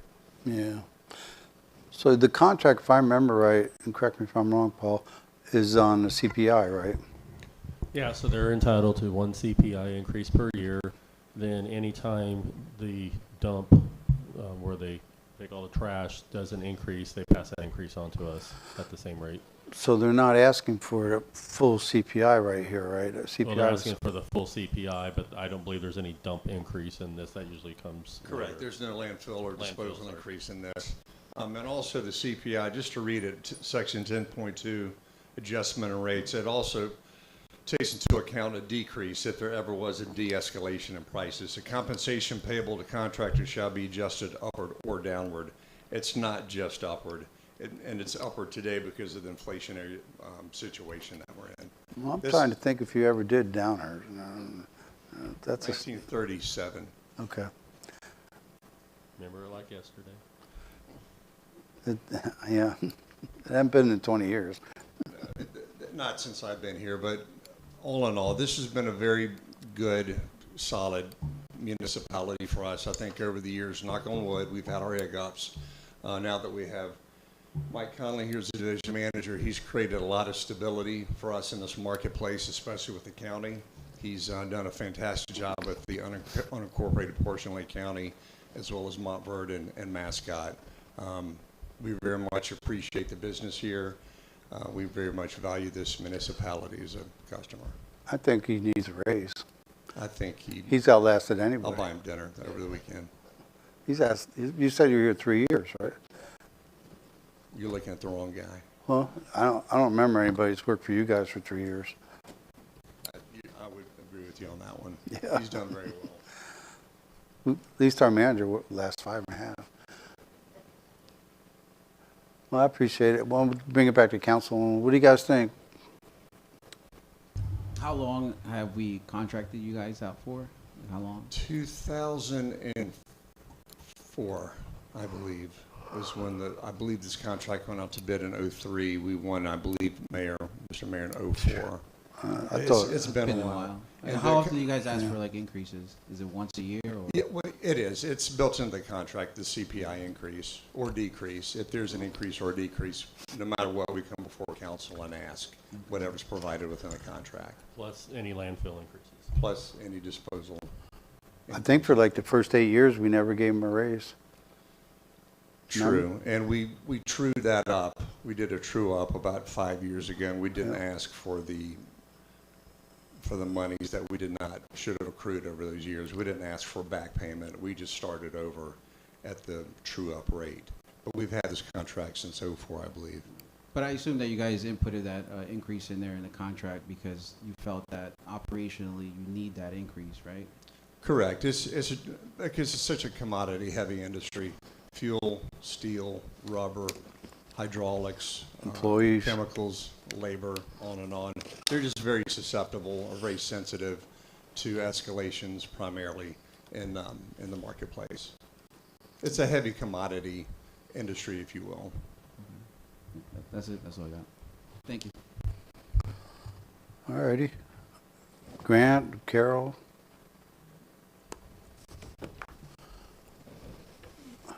All righty. I think this is very fair. I'll make a motion that we approve their increase. I need a second. Second. I got a second. All in favor say aye. Aye. Against say nay. Ayes have it. Thank you very much. And if you guys do a better job this year, we'll put you at the beginning of the meeting next year.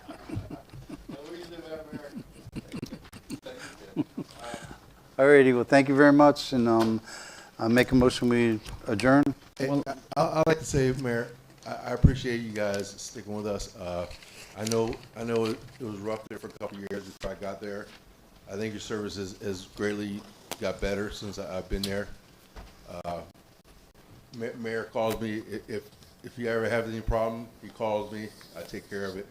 He's got my direct phone number. So I appreciate you, and we want to give you the best service possible. Yeah, you guys do a good job to employ the people like you guys.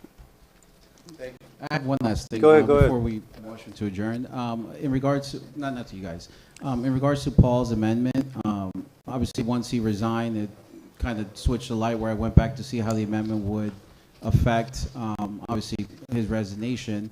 And I just didn't know if the PTO, the wording that was used for the PTO is clear enough as to, is that going to apply him working from home on PTO with previously earned PTO or current or from that date on and forward? So I just didn't know if maybe we should have the town attorney review that to specify if needed.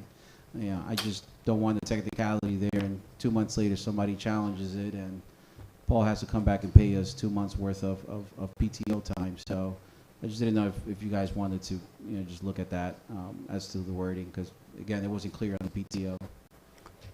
I'm sorry, I'm not understanding. So it didn't specify if it applies to previously earned PTO or PTO earned in this year or only PTO earned last year. It doesn't specify. So it opens it up for interpretation. So depending on who you are is depending on how you look at it. So all I'm asking is to see if the town attorney could just glance at it and, if we need to just modify, make an amendment to that amendment, then okay. sure. If not, then so be it. It was intended to be any PTO. It wasn't specified that it would be PTO accrued after the amendment. So any PTO he already had available to him and any that he would continue to accrue is what he can utilize. Okay. Because when I read it, So maybe if we do another contract, we can tweak that a little better. Yeah. Okay. Everybody good? You got something?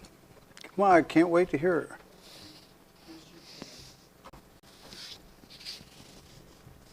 I was thinking on what Sean said in his statement. Last year in August, we had the EMO for the League of Cities, and Carol and Grant and I went to a session, and it was called Stay in Your Lane, and the presenters were from South Jacksonville, I believe South Daytona and Rockledge. And the commentators at the very end, when they were talking about town managers and how to handle things, area grievances and so forth, we were cautioned in a statement that said, be careful how you air your dirty laundry. Because when other people look at your city and they see what you post, they say, no way in the world will I ever work for a city like that if that's the problems they have. And I thought that was kind of apropos for tonight, that when you stick something out there, it doesn't disappear. It stays there for years and years. And we heard countless, I believe, stories of town managers that would have been fantastic for a town, but they said, I'm not going to put my family through there. I'm not going to move there, only to be moved in 2 years. And I just thought that was very wise of you, Sean, and I wanted to make a comment on that. And that, with that, I'll close, Mr. Mayor. All right, thank you very much. I make a motion to adjourn. Second. All in favor, say aye. Aye. Against, say nay. Ayes have it.